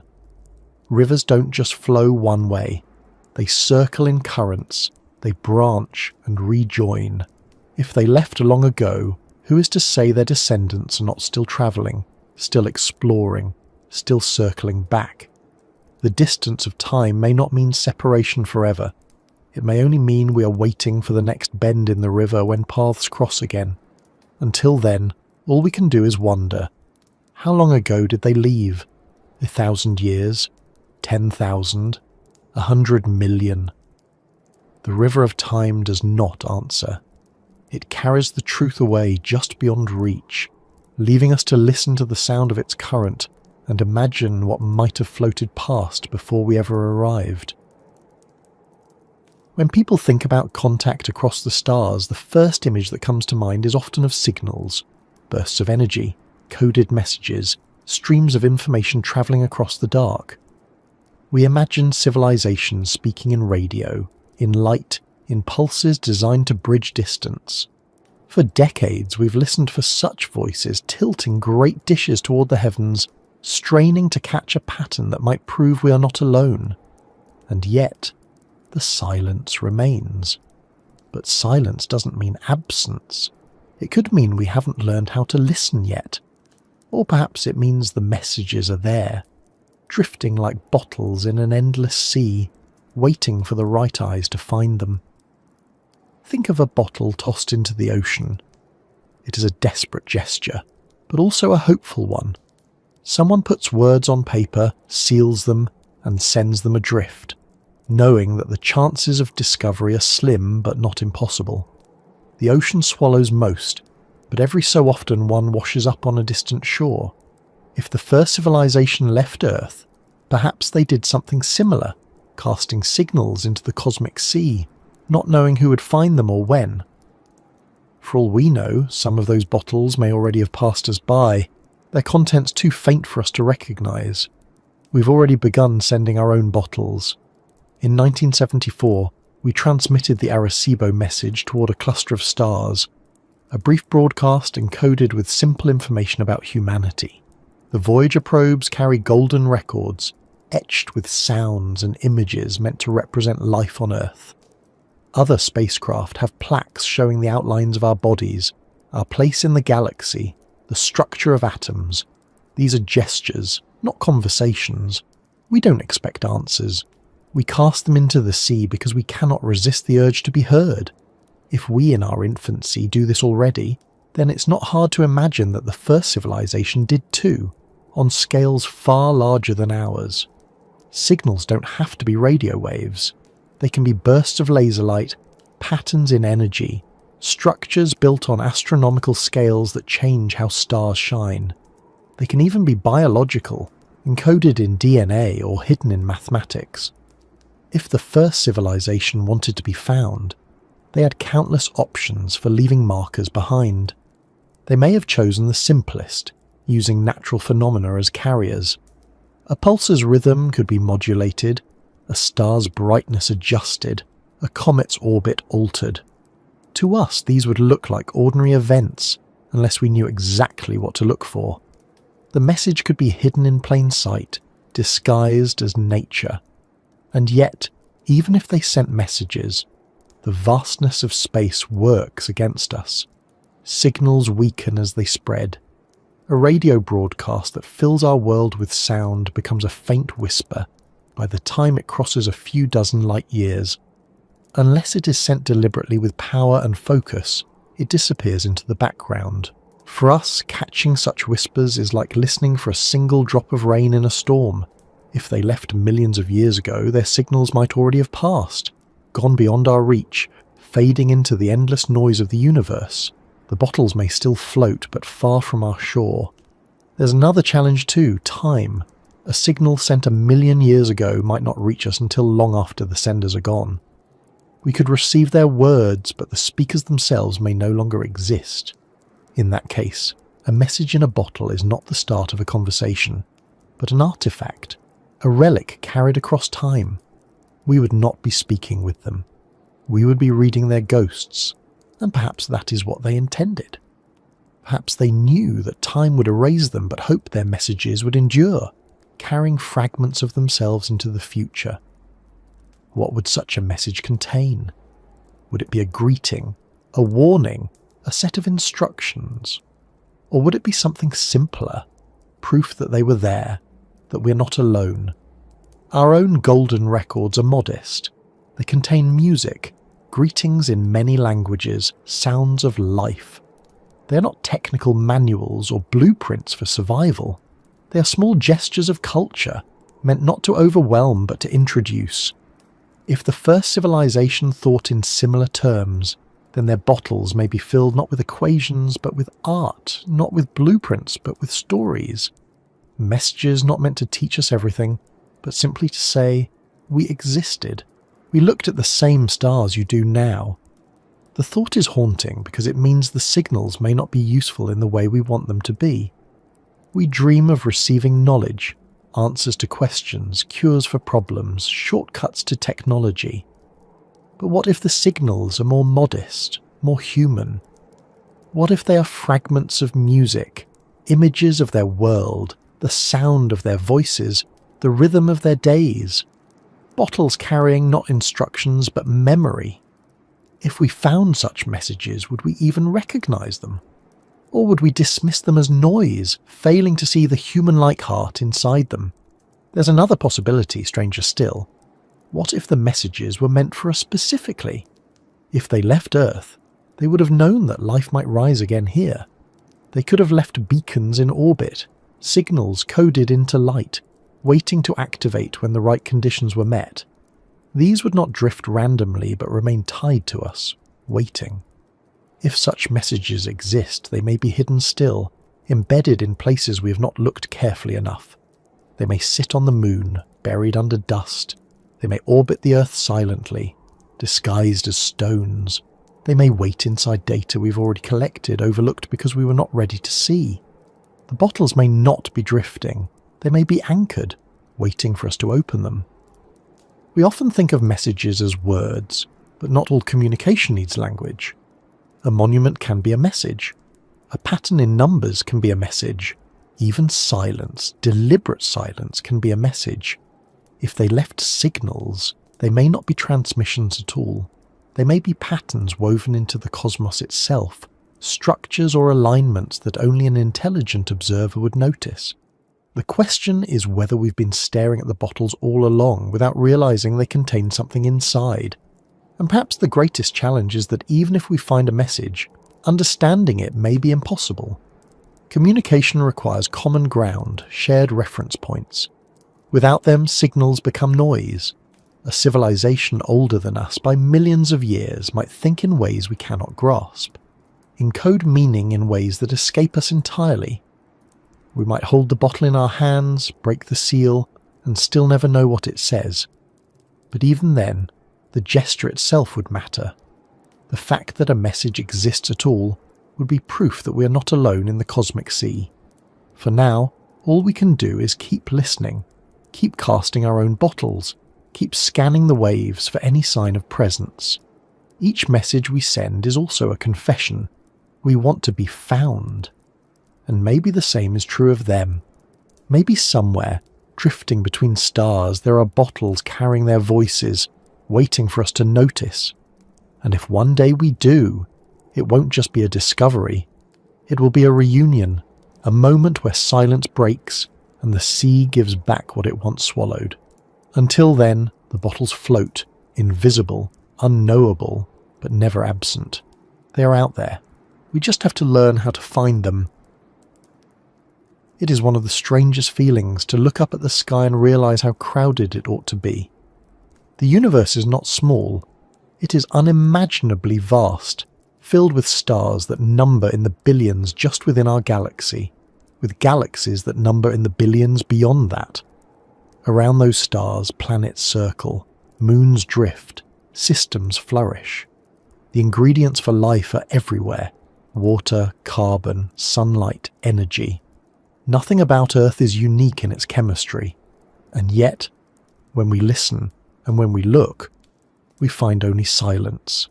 The playground is enormous, filled with swings, slides, and endless open fields, and yet no one else seems to be playing. Where is everyone? This is the paradox that has puzzled thinkers for generations. If life is possible, and if intelligence is not impossibly rare, then the galaxy should be alive with voices. Civilizations should be spreading, leaving traces, sending signals. We should see something, anything, that proves we are not alone. But the evidence is missing. The playground is empty. The question becomes sharper when we imagine that the first civilization began here, on Earth, and left. If they stepped out into the stars long before us, then we should be surrounded by their descendants, their machines, their signals. Instead, we are alone. Perhaps the emptiness is only an illusion. The playground may not be empty at all. It may be full of life, full of civilizations, but we are too early or too late to see them. Imagine walking into a park at dawn. The swings are still, the benches are empty, but in just a few hours children will arrive, laughter will echo, and the air will fill with sound. Maybe we are early in cosmic time. Civilizations are rare, just beginning to appear, and we are among the first. Or maybe we are late, arriving after the game ended when others have already played and gone home. The playground feels empty, but only because we're not in sync with the rest of the players. There's another way to look at it. Maybe the playground isn't empty, but quiet by choice. Imagine children playing hide and seek. They are present, but they remain silent, hidden, waiting, not wanting to be found. Civilizations may learn quickly that revealing themselves carries risk. If the universe is vast and survival uncertain, then broadcasting your presence could invite danger. Predators could be listening, waiting for signals to betray locations. In that case, silence becomes survival. The playground is full, but everyone is hiding, afraid to shout, afraid to sing. If the first civilization left Earth, maybe they learned this lesson and chose silence. If so, then their descendants may still be out there, playing quietly, avoiding us, leaving us to feel alone. the paradox grows deeper when we think about technology. If civilizations can travel between stars, it wouldn't take long on cosmic timescales to spread. Even moving slowly within millions of years, a single civilization could fill the galaxy. Compared to the age of the universe, millions of years is a blink, so why don't we see them? Did they never spread? Did they spread and then collapse? Did they exist but never leave traces? Or are the traces there, but beyond our ability to notice? The playground seems empty, but maybe the game they play isn't visible to us. Some thinkers suggest we might be looking in the wrong way. We expect civilizations to behave like us, building, transmitting, expanding, but perhaps intelligence expresses itself differently elsewhere. Maybe other civilizations don't build great machines, don't spread outward, don't leave marks we would recognize. Perhaps they live quietly, in balance with their worlds, never needing to expand beyond them. Or perhaps they are so advanced that their presence looks like nature to us. What we see as ordinary stars, ordinary galaxies, might in fact be structures shaped by minds, their work invisible because it blends so perfectly with the cosmos. In that case, the playground isn't empty. We simply don't recognize the players, and then there is the possibility that intelligence itself is fragile. Life may be common, but civilizations may burn bright and short. They rise, flourish, and collapse before they can spread widely. If so, the galaxy could be littered with ruins, civilizations gone silent long before we began listening. The emptiness would not be real. It would be the echo of endings. If the first civilization left Earth, maybe they too fell victim to this pattern, disappearing somewhere beyond our reach, their descendants fading before we ever knew to look. The playground feels empty because the players are gone. It's worth considering too that maybe we are being spared. Perhaps other civilizations know we exist but choose not to reveal themselves, believing that we are not ready. To them, silence may be kindness, a way of letting us grow without interference. Imagine older children at a playground watching younger ones play, choosing not to join in because it would change the game. The first civilization, if they were wise, may have left with the intention of giving us space, trusting that when we were ready we would find them on our own. The emptiness is not a lack, but a waiting. Of course, there's always the darker answer. Perhaps the playground really is empty. Perhaps life is rarer than we think, intelligence rarer still, and we are truly alone. The chemistry may be simple, but the leap to consciousness may be nearly impossible. In that case, the silence of the stars is not paradox but reality. The swings will never move, the slides will never echo because we are the only ones here. If that is true, then the first civilization never left, because it never existed, or perhaps it did, but it was the only one, and we are its continuation, the single line of intelligence in an otherwise silent universe. Yet even if that is true, it changes nothing about the feeling we carry. We look at the stars and sense potential. The playground calls to us because it looks like it should be full. Whether it is or not, we can't help but wonder. The paradox itself becomes a kind of mirror. It reflects our hopes, our fears, our longing for connection. It asks us to imagine, to search, to listen, even when silence answers. And maybe that is the real point. The paradox does not exist to be solved, but to be lived with. It forces us to confront our place in the cosmos, to weigh the odds, to consider the scale of time and distance. It humbles us, reminding us that even if the playground is empty, the fact that we are here at all is astonishing. We are the children who arrived first, or perhaps the last, or perhaps the only ones. Either way, the swings are still, waiting. The first civilization, if they truly left, may already know the answer. They may have seen the playground filled or empty, noisy or silent. They may have played their part and moved on, leaving us to face the paradox on our own. For us, the question remains open, unanswered, echoing each time we look at the stars and wonder why they shine so quietly. And so the playground stretches on, vast and endless, filled with silence that could mean absence, presence, waiting, or fear. We walk through it with our ears open, our eyes searching, and our hearts hoping that one day we'll see a swing move, hear a voice call out, and know that the paradox has finally resolved. Until then, the question remains, where is everyone? When you walk through an abandoned house, there are always traces of the lives that came before. A broken chair in the corner, faded paint on the wall, scratches in the floor where furniture once sat. Even when most of it is gone, you can feel the presence of those who lived there. Earth itself can sometimes feel like that house. It's full of life, full of history, full of stories written in stone and water and air. But if another civilization once lived here, one that rose before us and then departed, it's natural to wonder whether the world we call our own is not simply our beginning but their inheritance, a place they left behind that we stepped into. Did we inherit their world, and if so, how much of what we see every day is shaped by their presence? The first thing to consider is the land itself. Earth is old, and its surface has been remade countless times. Continents drift, oceans rise and fall, mountains erode, glaciers carve valleys. This constant reshaping hides much of the past. But what if some of what we think of as natural isn't entirely natural?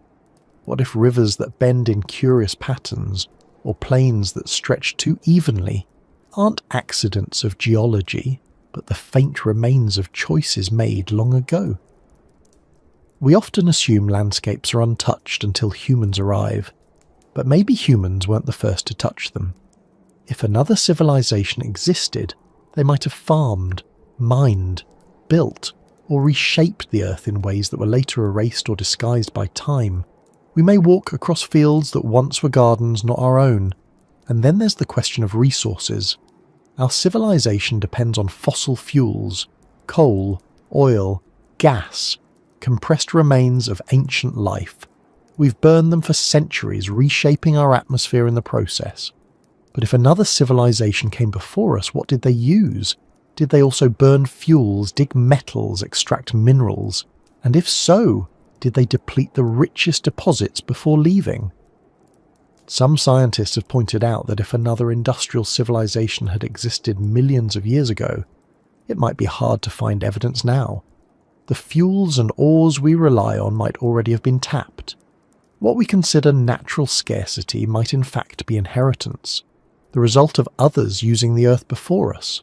We live not on a fresh world, but on one already touched, already changed. Cultural inheritance may be even harder to see. If they left stories, myths, or fragments of knowledge behind, we may not recognize them for what they are. Our religions and legends are full of sky gods, teachers from above, heroes who depart and promise to return. We've already wondered whether these could be faint memories of real encounters. But even beyond story, maybe deeper influences remain. Certain instincts, certain drives, the pull toward the stars itself. Could these be echoes of their presence? Perhaps we dream of flight and exploration because we are inheriting not just a planet, but a mindset, a direction passed down subtly through time. It's possible that inheritance goes even further into our very biology. Life on Earth is astonishingly complex, but DNA is also astonishingly precise, a code that carries not just survival, but possibility. If the first civilization had the ability, maybe they shaped that code, guiding evolution in ways we don't yet understand. In that case, we wouldn't just inherit their world, we would inherit their design. We might carry within us traces of their hand, echoes of their own form or thought embedded in our genes. That idea is unsettling, because it means we are not purely the product of chance. It means we might be their continuation, their children, carrying forward a legacy we don't remember. Of course, inheritance doesn't have to be intentional. It can also be accidental. Imagine them leaving behind waste, ruins, or changes to the climate.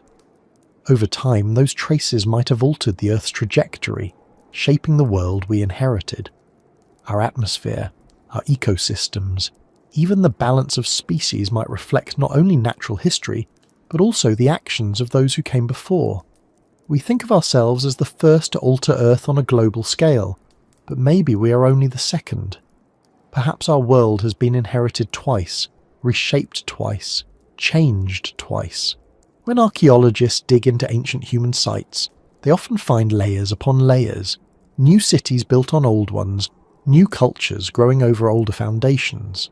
Earth itself could be the same, civilizations layered not in obvious ruins but in subtler changes. We may be building our world on top of theirs without ever realizing it. Their fingerprints may be hidden in geology, in biology, in myth. The inheritance may be everywhere, but faint enough that we mistake it for nature. And then there's the psychological side of inheritance. If they left, and if they knew others would follow, perhaps they wanted us to feel this pull, this sense of continuity. Maybe that's why we look at the stars with longing, why we dream of expansion, why we never stop searching.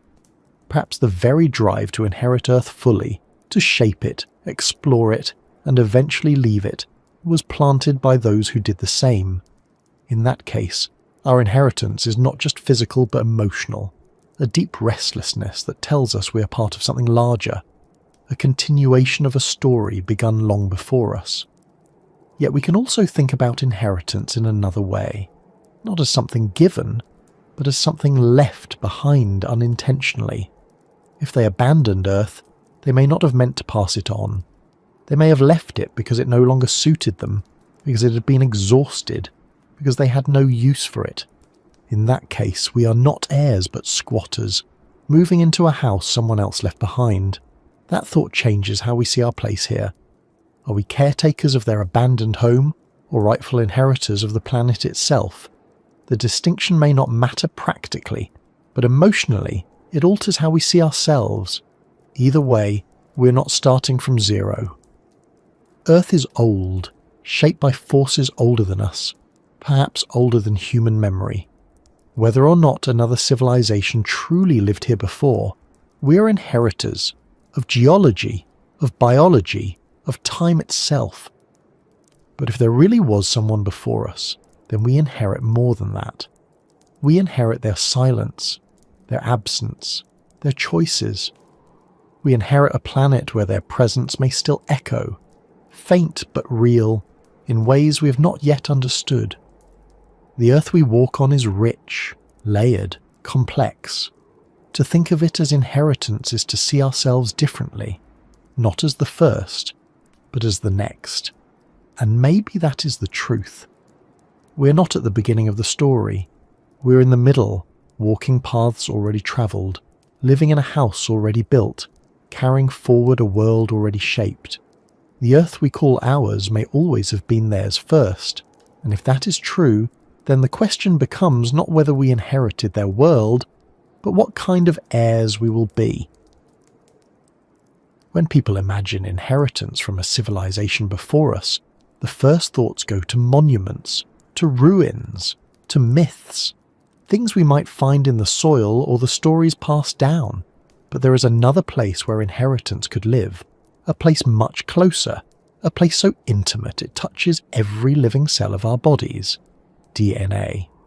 The code that writes life, the spiral ladder of molecules that carries instructions for who we are. We often think of it as natural, untouched, a record of evolution stretching back to the first simple organisms. But what if it is more than that?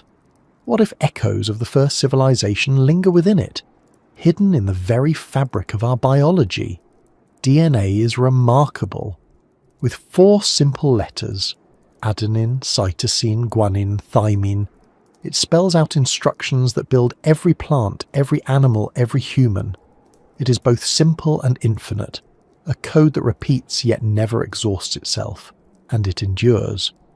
Fossilized remains may crumble, monuments may erode, but DNA can persist, copying itself across generations.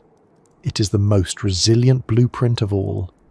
If the first civilization wanted to leave something behind, something that would last longer than stone or steel, what better place than DNA?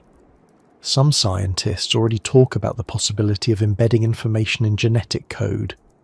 We have stored digital files inside DNA molecules, books, music, even films, proving that the spiral of life can double as a storage device. If we can do this now, with our limited technology, then what might a civilization millions of years ahead of us have achieved? They might have woven instructions, stories, even memories into the genetic code of Earth itself, ensuring that life carries their presence forward even after their departure. We would not just inherit Earth, we would inherit them within ourselves. There are moments in our history where leaps in complexity appear mysteriously. The sudden jump from simple bacteria to complex eukaryotic cells, the appearance of multicellular organisms, the rapid spread of intelligence in humans. To us, these are steps in evolution, shaped by chance and natural selection. But what if they were not entirely chance? What if they were nudges, guided changes, edits made by a civilization that wanted to ensure life did not stall? If so, then our very existence as conscious beings could be their legacy, the echo of their design. It's an unsettling thought, because it blurs the line between natural and artificial. We like to imagine ourselves as products of nature, shaped by the earth alone. But if the first civilization altered the code, then we are not only natural, we are chosen, shaped, directed. We would be carrying within us traces of intentions long forgotten. We would be, in a sense, their descendants, even if we don't remember them. Every cell in our body would be an echo of their touch. Even without deliberate editing, it's possible they left traces unintentionally. If they were biological like us, if they lived and thrived on Earth for ages, their genetic material may have mingled with life around them. Just as humans carry fragments of Neanderthal DNA, maybe we carry fragments of something older still. Pieces so ancient we no longer recognize them, folded into our genome, silent but present. Geneticists sometimes find stretches of DNA whose purpose is unclear, sequences that don't seem to code for anything useful. We call some of it junk, but what if it's not junk at all? What if it's memory, an echo of biology that came before us, waiting to be understood? And then there is the strange pull we feel toward the stars. From the earliest times, humans have looked up with wonder, with longing. We are restless on Earth, always searching, always exploring. Could that instinct itself be encoded? A kind of biological inheritance that tells us not to stay but to move outward? If the first civilization left, maybe they ensured that those who came after would feel the same urge, a drive to continue the journey. In that way, DNA would not just carry biology, it would carry direction. We can already imagine how this might work because we ourselves are beginning to shape DNA deliberately. We alter crops to resist disease, we modify animals in laboratories, we even edit our own genes to correct illnesses. If we do this now, just centuries into our technological journey, it's easy to imagine that a civilization millions of years ahead could edit with subtlety and precision beyond our imagination. They could sculpt entire species, guide evolution without leaving obvious traces, set in motion a plan that unfolds across millions of years. We may be the result of such guidance, echoes of their vision embedded in our very existence. Of course, the danger in thinking this way is that it's easy to see intention where there is none. DNA is complex enough that patterns emerge naturally, coincidences that look like design. Evolution is powerful enough to create wonders without any guiding hand. But still, the possibility lingers. Because if you wanted to leave behind a blueprint that would endure, that could not be erased by time, that could adapt and grow, there is no better place than life itself. The spiral of DNA is the ultimate monument, one that rebuilds itself every day. And maybe that is the truest echo. When we look at ourselves, when we marvel at our minds, our bodies, our abilities, we may be seeing not only the product of Earth, but also the shadow of those who came before. We are not just inheritors of their world. We may be the living continuation of their legacy. The echoes may be quiet, buried deep within us, but they are there, whispering each time a cell divides, each time a thought forms, each time we look at the stars and feel the urge to follow. If we ever uncover such traces, if science one day proves that DNA carries more than nature, more than chance, it would change how we see ourselves forever. We would no longer be the first. We would no longer be alone. We would be part of a lineage stretching back farther than history, farther than memory, farther than story. We would be the echoes of a civilization that refused to vanish completely, that chose instead to live on within us. And maybe that is what we are meant to realize. Not that we are separate from them, but that we are them, continuing a journey they began long ago, carrying within us the proof that they existed, even if we never find their monuments or their ships. Their world is gone, but their echoes remain in every strand of DNA, in every heartbeat, in every restless dream of reaching for the sky. When people think about the past, they often imagine it as permanent, like a library where every event is recorded, every moment written down and waiting to be read. But the truth is that memory is fragile. Individuals forget, cultures forget, and civilizations forget even faster than we want to admit. The stories we tell ourselves about history are stitched together from fragments, from what happens to survive. Most of what was once known has already been lost, and that's only within the narrow span of human civilization as we know it. If we stretch further back and ask whether another civilization might have existed before us, the fragility of memory becomes even clearer. It is not just possible for entire societies to vanish without trace. It is the rule, not the exception. Think of languages. There have been thousands, maybe tens of thousands, spoken by people across time. Each language carried poetry, songs, jokes, knowledge of the land. Today, most of them are gone. They died with the last speakers, leaving only silence where entire worlds of meaning once existed. Even languages that left writing behind, like Linear A of ancient Crete, remain undeciphered. We know they meant something, we just don't know what. Already memory has failed us. If that happens in a span of a few thousand years, what happens after tens of thousands? What happens after millions? Think of knowledge. The Library of Alexandria was said to hold hundreds of thousands of scrolls, works collected from across the ancient world.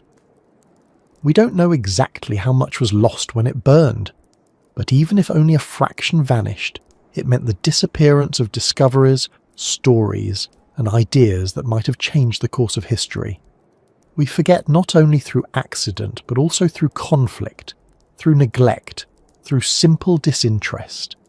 Civilizations collapse, and with them, their memories collapse too. The sands of time don't preserve thoughts, they bury them. Artifacts fade as well. A clay tablet may last thousands of years, but paper crumbles quickly, wood disappears even faster, textiles vanish in decades. Even stone is not forever. Wind and water grind it down, earthquakes shatter it, forests reclaim it. The traces we do have of ancient peoples are the lucky ones, preserved by accident. For every artifact we've uncovered, there are countless others that dissolved, burned, or were simply forgotten. Memory is selective, not because we choose, but because time does. If we were to rewind the clock 100,000 years, the odds that we'd find lasting records would shrink to almost nothing. Extend that to millions of years, and memory is erased almost completely. Now think about our own time. We live in an age of information, yet our memory may be more fragile than ever. Most of our records are digital, stored on hard drives and servers, but digital memory depends on maintenance. Without constant care, without power, data vanishes. A lost password, a corrupted file, a failed system, and centuries of knowledge can vanish in a blink. Stone tablets outlast paper, but even stone may outlast silicon. If a civilization like ours vanished tomorrow, how much would remain in 10,000 years? A few monuments perhaps, a few scattered objects, but the vast majority of what we know and are would dissolve.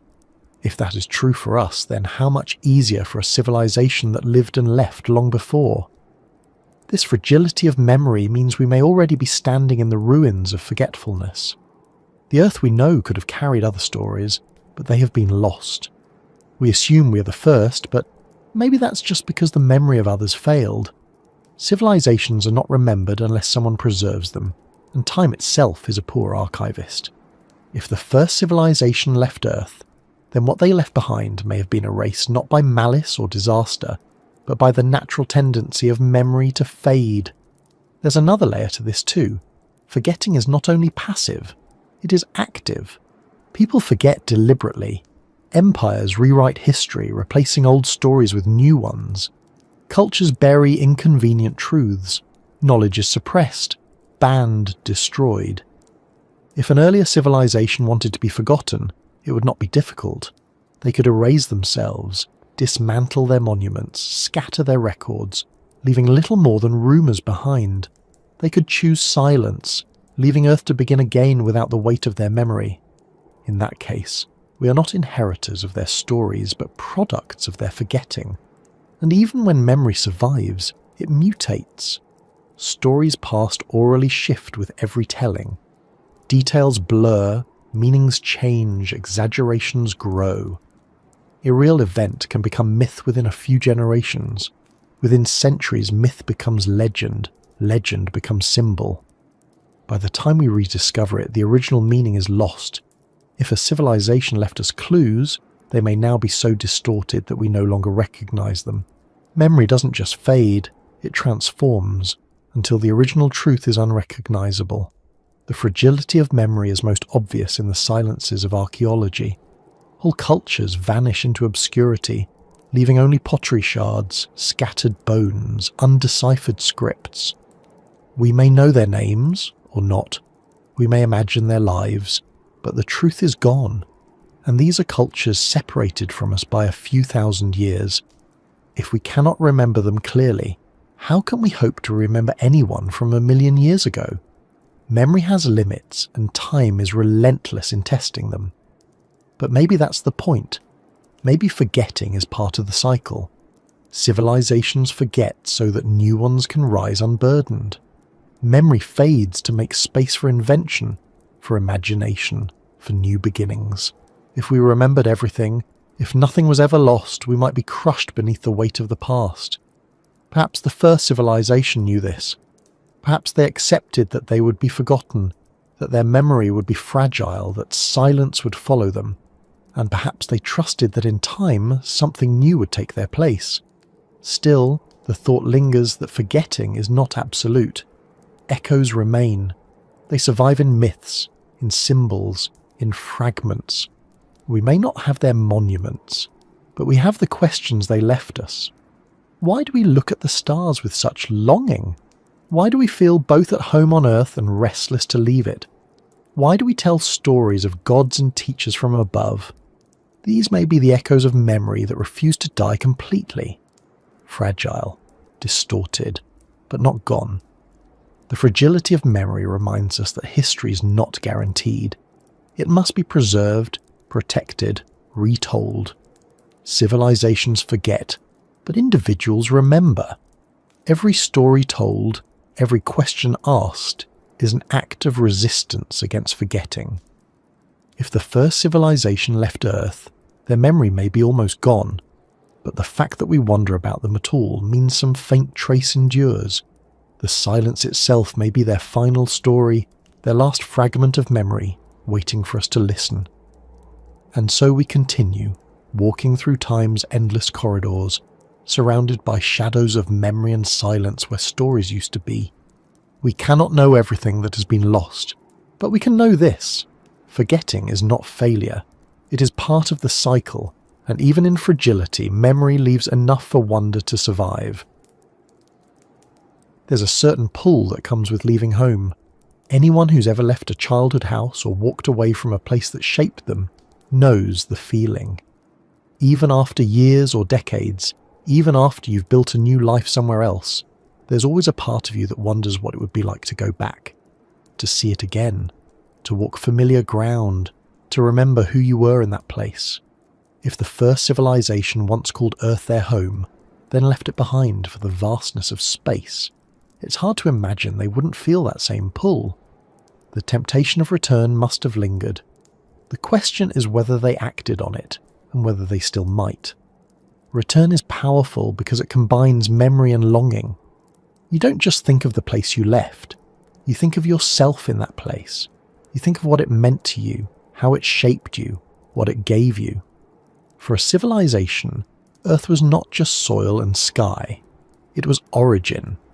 The cradle where they first looked up, where they first learned to wonder, where they first dreamed of leaving. No matter how far they travelled, no matter how many worlds they claimed, that fact would remain. Earth was their beginning. Beginnings have a way of calling us back, but returning wouldn't have been simple.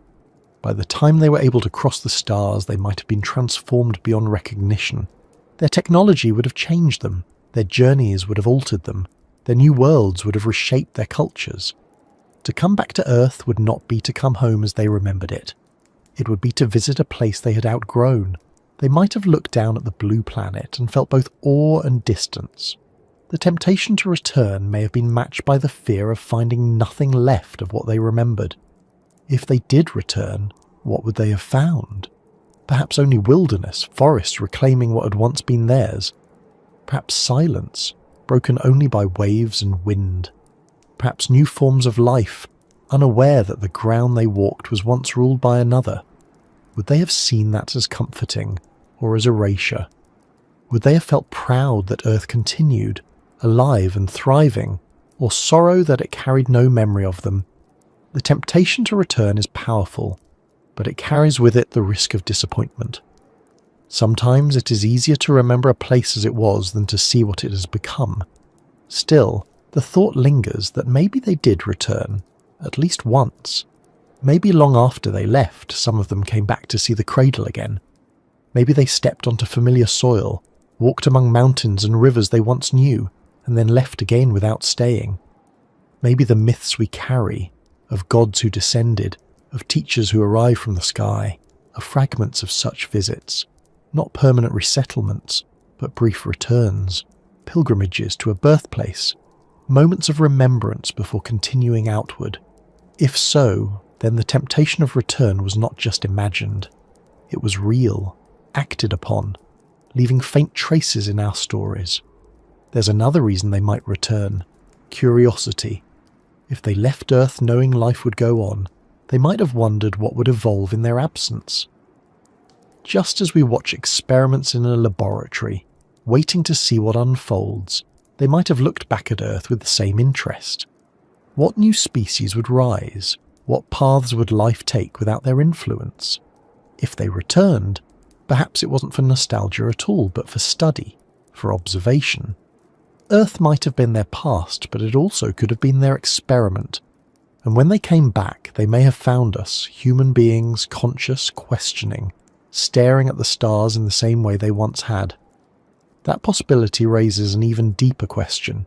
If they saw us, what did they think? Did they see us as their successors, inheritors of the world they left behind? Did they see us as children, not yet ready to meet them? Or did they see us as strangers, entirely separate, with no real connection except the land we shared? The temptation to return might have been followed by the temptation to reveal themselves, to step forward and say, "We were here before you." But maybe they resisted, knowing it would change us forever. Maybe they chose to remain silent, to leave us to grow on our own. And then there's the possibility that return was never physical at all. They may not have needed to come back with bodies and ships. They may have left behind signals, archives, instructions buried in the earth itself, waiting for us to uncover. Return, in that sense, would mean the reawakening of their presence in our time. When we decode their messages, when we recognize their blueprints, when we sense their echoes in our DNA, they will, in a way, have returned. Not by travelling back, but by rising again in our awareness. The temptation to return may have been satisfied by leaving pieces of themselves behind, knowing one day those pieces would be rediscovered. Of course, it's also possible they never returned because they didn't need to. Once you've grown beyond your cradle, maybe going back doesn't hold the same meaning. We humans imagine return because we are still tied to our origins, but a civilization far older may have moved so far beyond that the thought no longer matters. They may not have felt the pull at all. The temptation to return could be a purely human projection, born of our own nostalgia, our own longing for roots. For them, perhaps the stars themselves became home, and Earth was just one field among many, left behind without regret. But even if they never returned, the idea itself lingers in us. We wonder if they might. We hope they might. The thought that the ones who left could someday come back changes how we see the sky. It fills absence with possibility. It makes silence feel less final. Because return is never fully closed off. The universe is wide, time is long, and paths may cross again. Whether they have come back already, whether they will in the future, or whether they never will, the temptation remains part of the story. Once you leave home, the question of return never disappears completely. For us, it becomes a reflection of our own future. If one day we leave Earth, if one day we scatter across the stars, will we feel the same pull? Will our descendants, far from here, feel the urge to return to the blue planet where it all began? Will they come back to stand where we stand now, to remember, to honour, to see what has become of their cradle? If so, then the temptation of return is not just their story, it is ours as well. A reminder that even as we go forward, we never fully let go of where we began. And perhaps that is the deepest truth. Return may not be about physical steps or ships in the sky.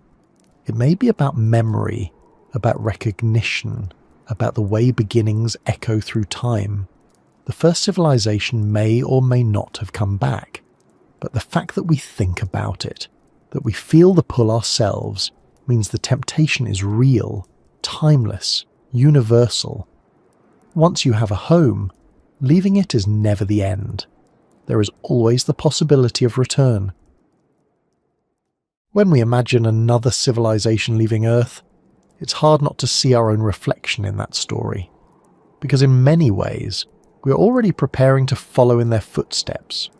We talk about building bases on the moon, colonies on Mars, outposts on distant asteroids. We send probes to other planets, rovers to wander barren plains, telescopes to look farther than our eyes ever could. These are the first steps of a species that is restless, looking outward, dreaming of departure.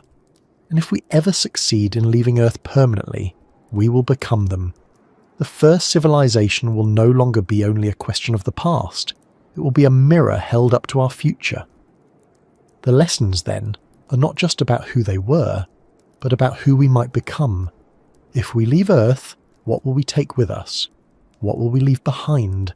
How will we remember this place? And how will we ensure we are remembered ourselves? The thought becomes a guide, asking us to think carefully about our choices, to see our own departure not only as possibility but as responsibility. The first lesson is about survival. A civilization that leaves its cradle does so because it must sooner or later. Planets are fragile. They face asteroids, supervolcanoes, changing climates, the slow evolution of stars. Earth will not remain safe forever. If they left, it may have been because they saw what was coming, or simply because they understood that staying in one place was too risky. For us, the same is true. If we want to endure for millions of years, we cannot remain bound to a single planet. We have to spread, to plant ourselves in multiple places, to ensure that no single disaster can erase us. The lesson is clear. Survival requires movement. The second lesson is about legacy. Departure raises questions of memory.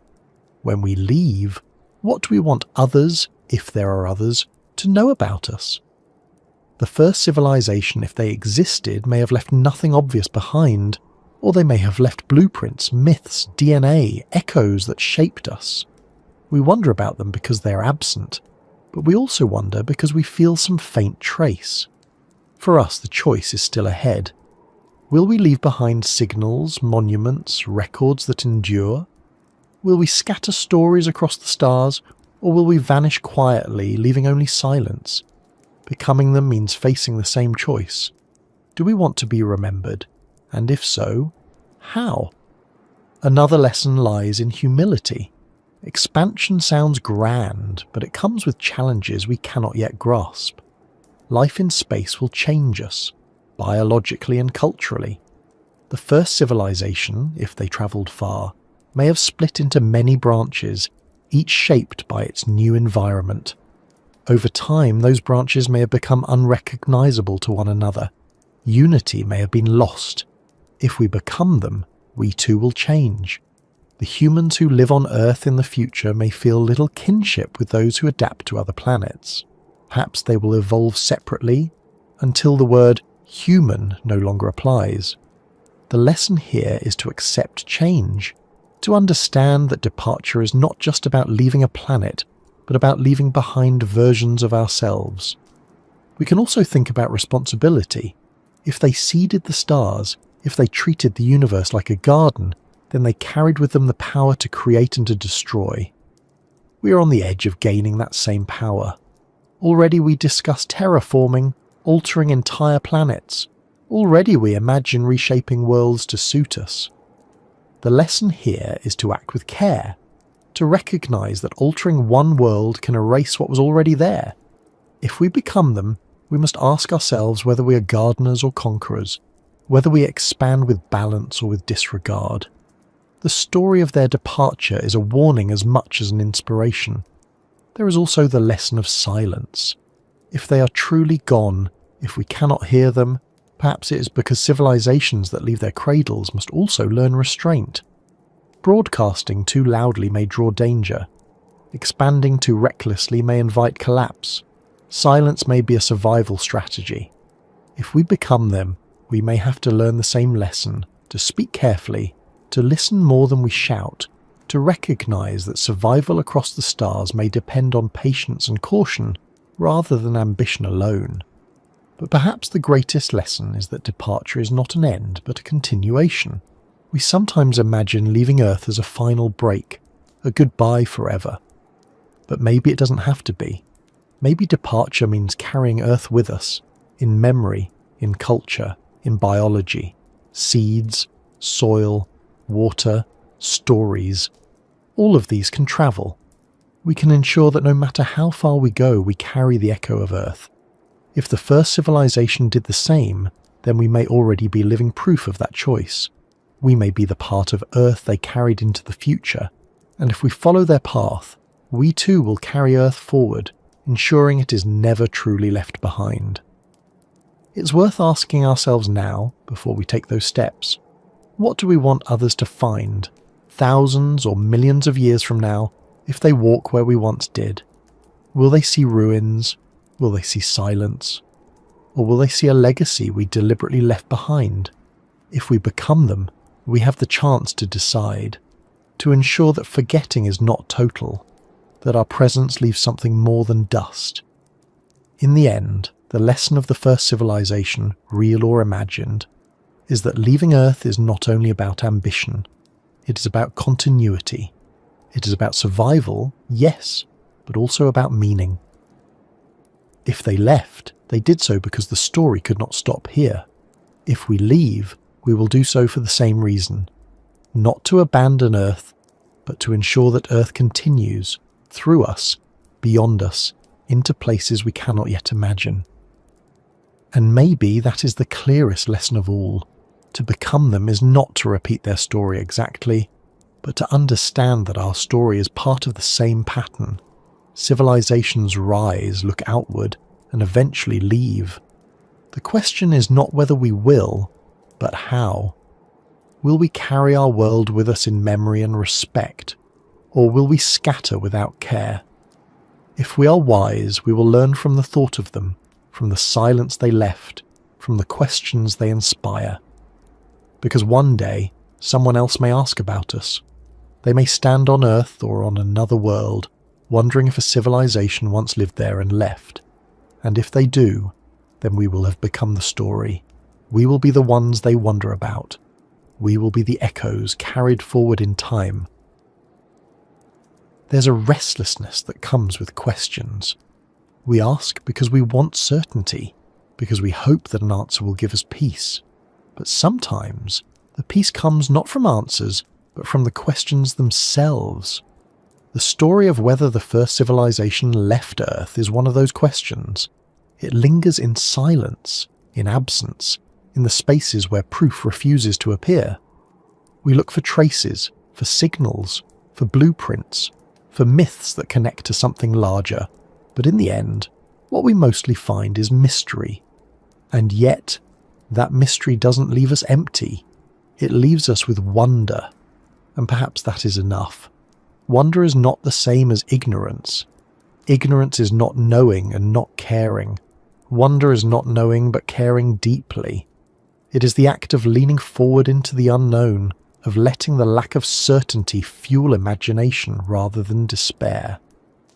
When we wonder if another civilization lived here before us, we're not only speculating about history, we're also affirming that the world is bigger than we can see, that there are possibilities beyond the edges of evidence, that openness is itself a gift. Not knowing frees us from finality.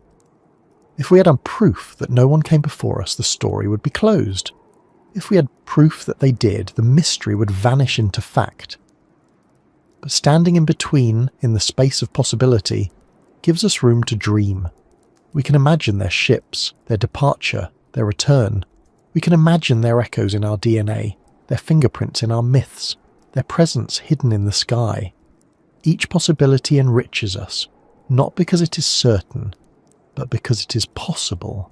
The comfort lies in that openness, in knowing the story is not finished.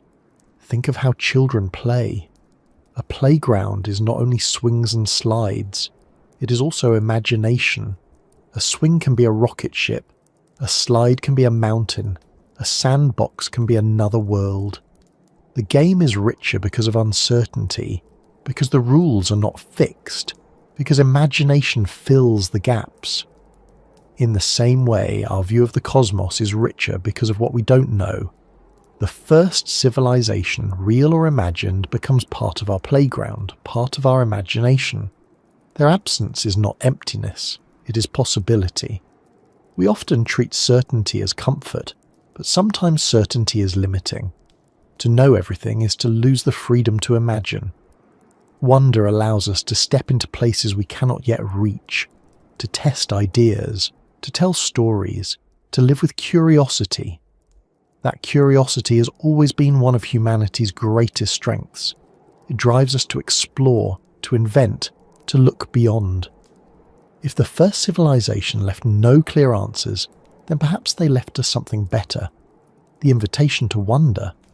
There's also a deeper comfort in recognizing that not everything needs resolution. Life itself is filled with mysteries we will never solve. Why we are here, what consciousness truly is, what happens when life ends. We can build philosophies, religions, sciences, but none will erase the mystery completely, and maybe that is how it should be. Mystery keeps us searching, keeps us moving. The comfort of wonder is that it gives us purpose even when answers are absent.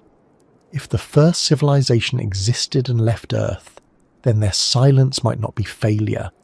It might be the point. Perhaps they wanted us to ask. Perhaps the question itself is the legacy.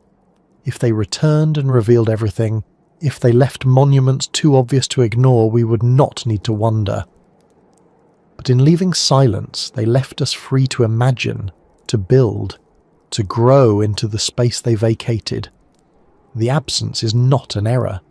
It is an invitation. Even our myths reflect this. Gods appear and vanish.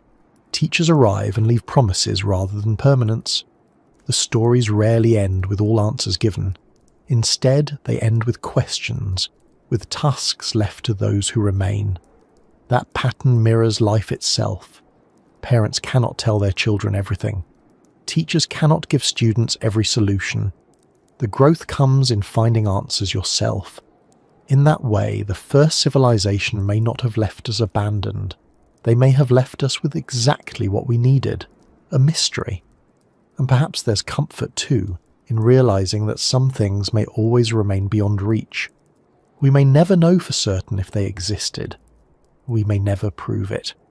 But living with that unknowing shapes us in important ways.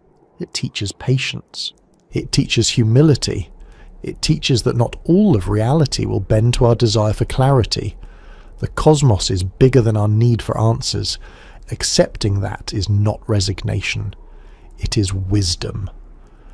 When we stand beneath the stars and let the questions wash over us, the silence itself becomes meaningful.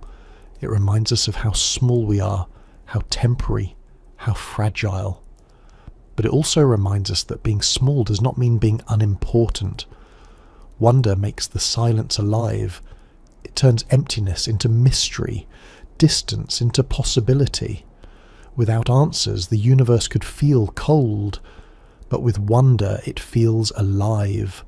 The comfort of wonder also lies in connection. Even if the first civilization never existed, the fact that we think about them binds us together. Millions of people have asked in different ways the same question. Are we alone? Did others come before us? Where did they go? These shared questions link us across time and culture. They are part of what it means to be human. The answers may never come, but the act of asking unites us. In that sense, wonder is not just comfort, it is community. And maybe that's what matters most. If the first civilization left Earth, we may never find their traces, but we have inherited something from them regardless, the capacity to wonder. It is in every story, every myth, every gaze at the night sky. It is in our science and our art, in our questions and our dreams. Even if they are only imagined, they give us something real. The comfort of knowing that the universe still holds mysteries, that life is not yet finished with its surprises. So perhaps the best answer to the question of whether they existed is simply this. We don't know, and that's all right. The comfort is not in knowing, but in wondering. Not in finding certainty, but in living with possibility. The first civilization may or may not have left Earth, but the wonder they inspire is here, alive, present each time we look upward, and that wonder is enough to keep us moving forward. We've wandered a long way together through questions, through speculations, through stories that stretch across time and possibility. We've imagined civilizations leaving Earth, ships rising into the sky, myths carrying their echoes, DNA carrying their fingerprints, silence carrying their memory. And now we arrive here, at the end of this journey, though perhaps it's not an ending at all. Because the truth is, when you're speaking of time, of life, of the universe itself, there are no final chapters, only pauses, only moments where one story hands itself to the next. As we sit here, on this planet, beneath these stars, all of the questions remain. Did anyone live here before us? Did they leave? Did they look up at the same sky and feel the same pull? We don't know. Maybe we will never know. But the wondering itself has value, because wonder shapes us. It makes us look upward instead of only downward. It makes us curious instead of complacent. It makes us aware of how small and how miraculous our place is, balanced between silence and possibility. Earth has always been a place of beginnings. Life began here billions of years ago, small and fragile, then growing into forests and oceans and creatures that learned to walk and think. Civilizations began here too, rising and falling, leaving traces in ruins and in stories. And perhaps another civilization began here even before that. Long forgotten, their presence erased except for faint echoes. Whether they were real or imagined, we are part of that same pattern. We rise, we wonder, we look outward, and one day maybe we will leave too. But before we leave, we are here, now, breathing the same air, walking the same ground, looking at the same stars. For all the possibilities of the past and the future, this moment is real. The present is where we live, where all of the wondering takes root. The stars may call us, history may hide secrets, but the earth beneath us is certain. The comfort of wonder is paired with the comfort of presence. Whatever else has been, whatever else will be, we are here together. It's worth remembering that the stars we see tonight are the same ones others saw long before us. Farmers, sailors, poets, children, all looked up and felt the same questions stir. If a civilization came before, they saw these stars too, though perhaps from a younger sky, a different arrangement of land and sea. If others come after us, they will see them as well, even as the constellations shift, even as the galaxy turns. The stars are a bridge across time, connecting those who wonder. They are the thread that binds us, whether we are the first, the last, or only one of many. And maybe that's the most comforting thought. Even if we are alone, we are not without connection. Our connection is to the cosmos itself, to the vastness that surrounds us, to the silence that invites us to imagine. Even if the first civilization never returns, even if we never find their signals, we still share the same sky. That makes us part of something larger than ourselves. The night is not empty. It is full of possibilities, full of echoes, full of meaning. So as we close, take a moment to notice where you are. The sound around you, the air on your skin, the ground beneath you. Then look upward, or imagine the stars if you cannot see them. They are there, steady, shining, witnesses to everything that has come and everything that will come. Beneath them, we sit and wonder, just as others may have long ago. That wonder connects us across time, across distance, across possibility. It is the one inheritance we know for sure, and if you felt a spark of that wonder while listening, then maybe you've shared something with those who came before and those who may come after. A thread that ties us all, across generations, across civilizations, across silence. We may not have answers, but we have each other, and we have the stars. And for now, that is enough. So thank you for spending this time here, wandering through questions, sitting with wonder, letting possibility breathe for a while. The journey doesn't end here.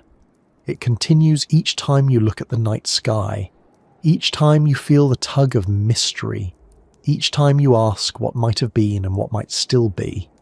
The first civilization may have left Earth, but we are still here, living, wondering, reaching, here now beneath the same stars,